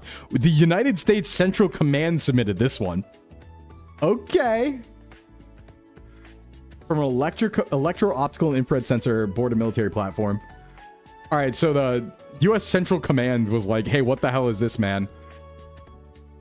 All right, let's see what we got here. It looked like there was a... Oh, there's the dot. Yeah, it's really small, really hard to see, but it's right there. Hopefully they'll zoom on it. Yo! I feel like we've seen a version of this before, but it might be that we saw other ones like this. Hey, what's that? What's it up to? Yeah, there he goes. It's weird how they're balls. I don't like how they're all balls. Like, what does that mean? Weird balls. They look kind of like the triangle plane. Let's see if they zoom on this one. They probably will, because they're just like tracking it. Yep. It's going fast. Yeah, it's just a ball. Doing stuff. I wonder if that one could... No, it's pretty fast. It does look like it's tumbling a little bit. It looks kind of like a balloon. It looks like it's balloon shaped. I wonder if some of these can just be runaway balloons, I'm going to be honest. Looks like an orb now. Yeah. That's Middle East. 134. That one again? 2023. I needed to do weird things for me to feel anything. Right? Like, because we never know, like, until it does something that physics don't... Oh, wait, hold on. You can sort of see it. Oh, there's like shadows to this one and stuff. This one's all shadowed. Hold on, I'm gonna zoom in for me. Sorry if this blows up the screen. I need to see this. I want to see what it looks like. Yeah, that one's like shadowed. Or it's reflective or something. Huh. Weather balloon or too slow? It could have been. That's why I'm not sure about some of these, because they clearly didn't like go through the rigorous process of being like, we don't know what it is. We've definitely, because there were some in the earlier files where it was like very clearly a balloon. So we know they didn't like look at it that well, right? But some of them do defy, like the grouping in file number 4 was messed up. There was stuff in the 4th drop that was like, what the hell is that? Keyword unidentified, yep. Oh, that's pretty fast. That's not much there, but that's pretty fast. 142. Yeah, I'll show you if I can find some of the videos from the 4th one afterwards, because they were nutty. This is also from Central Command. Yep. Okay, right next to a... looks like an oil refueling thing. They're like, hey, what the hell is that? I will say, that's a little too fast to be a balloon. That's clearly not a balloon. You know, the one that really bothered me from drop 4 was the one that looked like it had 30 cameras on it. That looked like a giant, like, pillar. That looked like it had spikes of cameras coming off of it. That was a weird shaped thing. Looks very non-conventional. But this one is clearly too fast to be a balloon, right? Because we have the stationary boat for reference. Thing zooms on by and they start tracking it. What the hell is that? Did they lose this one? Yeah, Shrimp, this is more UFO drops. The funny balloon pillar. Yeah, funny balloon pillar. Oh, no, it's still there. Just a fast dot from 149. Inquiry into Bahia, Brazil incident. An inquiry into the incident. Alleged crash. Ooh, wait. This is juicy. Hold on. A CIA foreign broadcast wire report tracking a local Portuguese language radio broadcast regarding an alleged craft of a large metal sphere containing a deceased occupant in Brazil. Let's see. Cabin level advisory. Handwritten annotations. Documented communication between officials. It looks like they were just trying to confirm if that was a thing or not. But there's nothing beyond that. It looks like they were just looking into it. They were like, hey, what happened? Airborne lights in triangle. You know, talking about that. Vegeta didn't make it. Yep, he didn't. Crash landed. Dark translucent triangle. A lot of those bad boys. Red lights. These are all reports. This one's pretty... Actually, that's a kind of stinky drop. I'm going to be real. All right, that one's a little stinky. That drop. There was a couple videos, but let me show you some heat. Let me see if I can find the crazy ones. I think it was in like page 2 or 3. Were the crazy ones from the last one. Because I should show a couple of these. Because there were some good videos in number 4. Was this the... No, this is not that one. Hold on. I can find the good videos here really quick, I bet. Because I got to show you some of these if you haven't seen them. These are super bangers. PRO 30. There's a couple in here that were like, hey, that's not normal. I just need to find them. I need to find the formation one. And then the... Oh, this is the weird balloon thing, isn't it? Yeah, look at this. Yo, what the hell? Is this the one where they zoom in on it? Or is it afterwards? Hold on, is this the weird one? Look at the shape of this thing. This is the weird balloon thing. But I need to be able to zoom in on it. Hey, Uchi, what's up? Is it like a later video where they zoom in on it? This is the yellow C one. PR 100.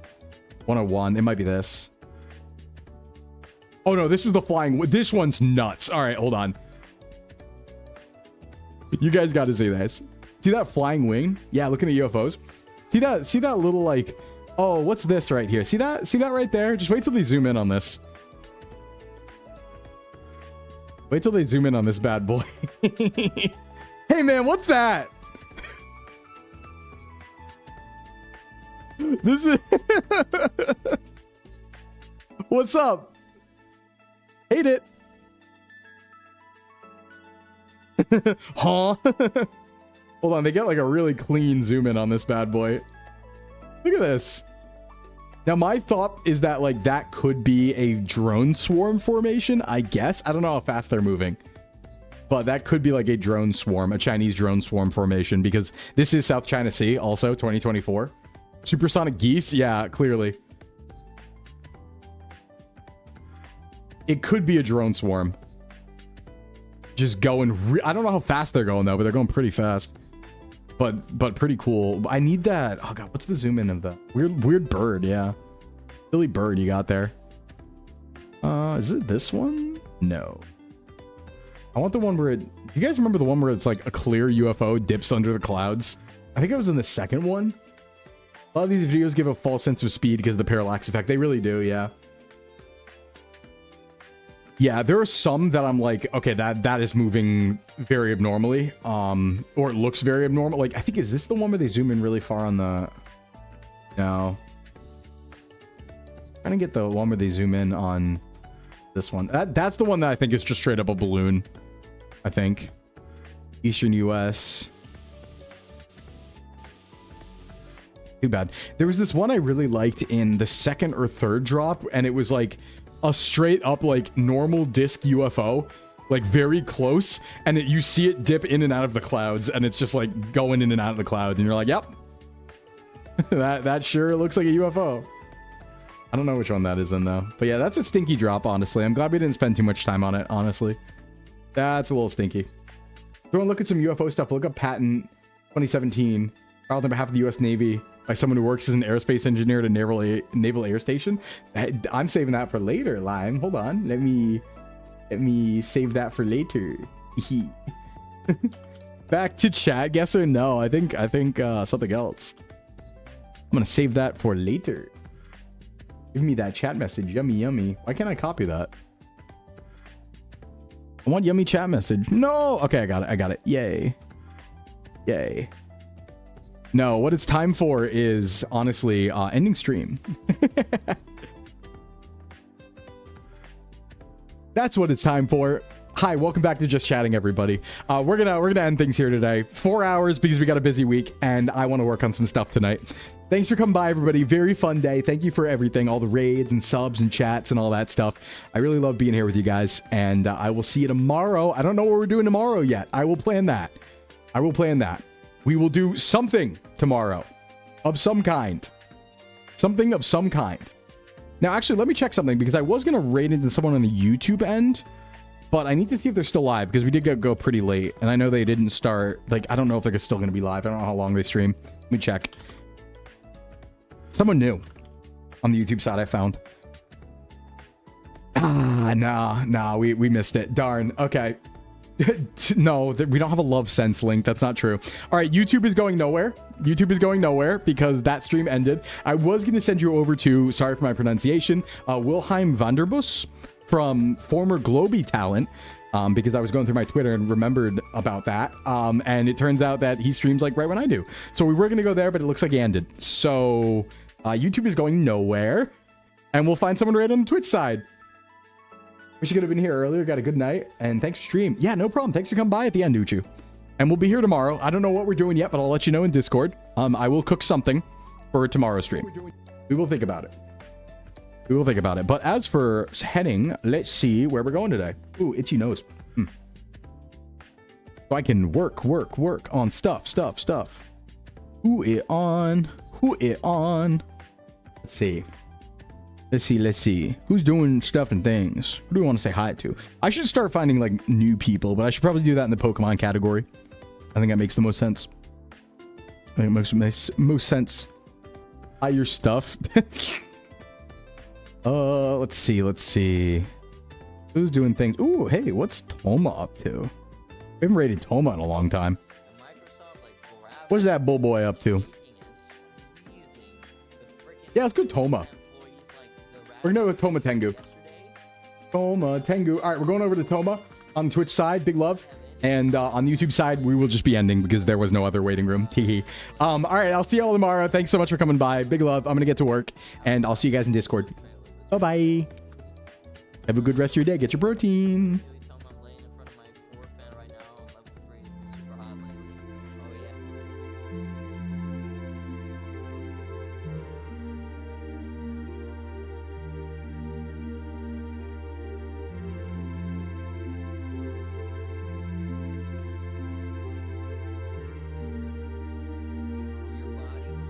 Sweat. This makes you overheat even more. So when you have the fan, the fan is blowing onto your body. And oh, hi, Sclimbo. I swear I'm not naked. Hi, everyone. Welcome in, welcome in, welcome in. Hi, my name is Someone Tango.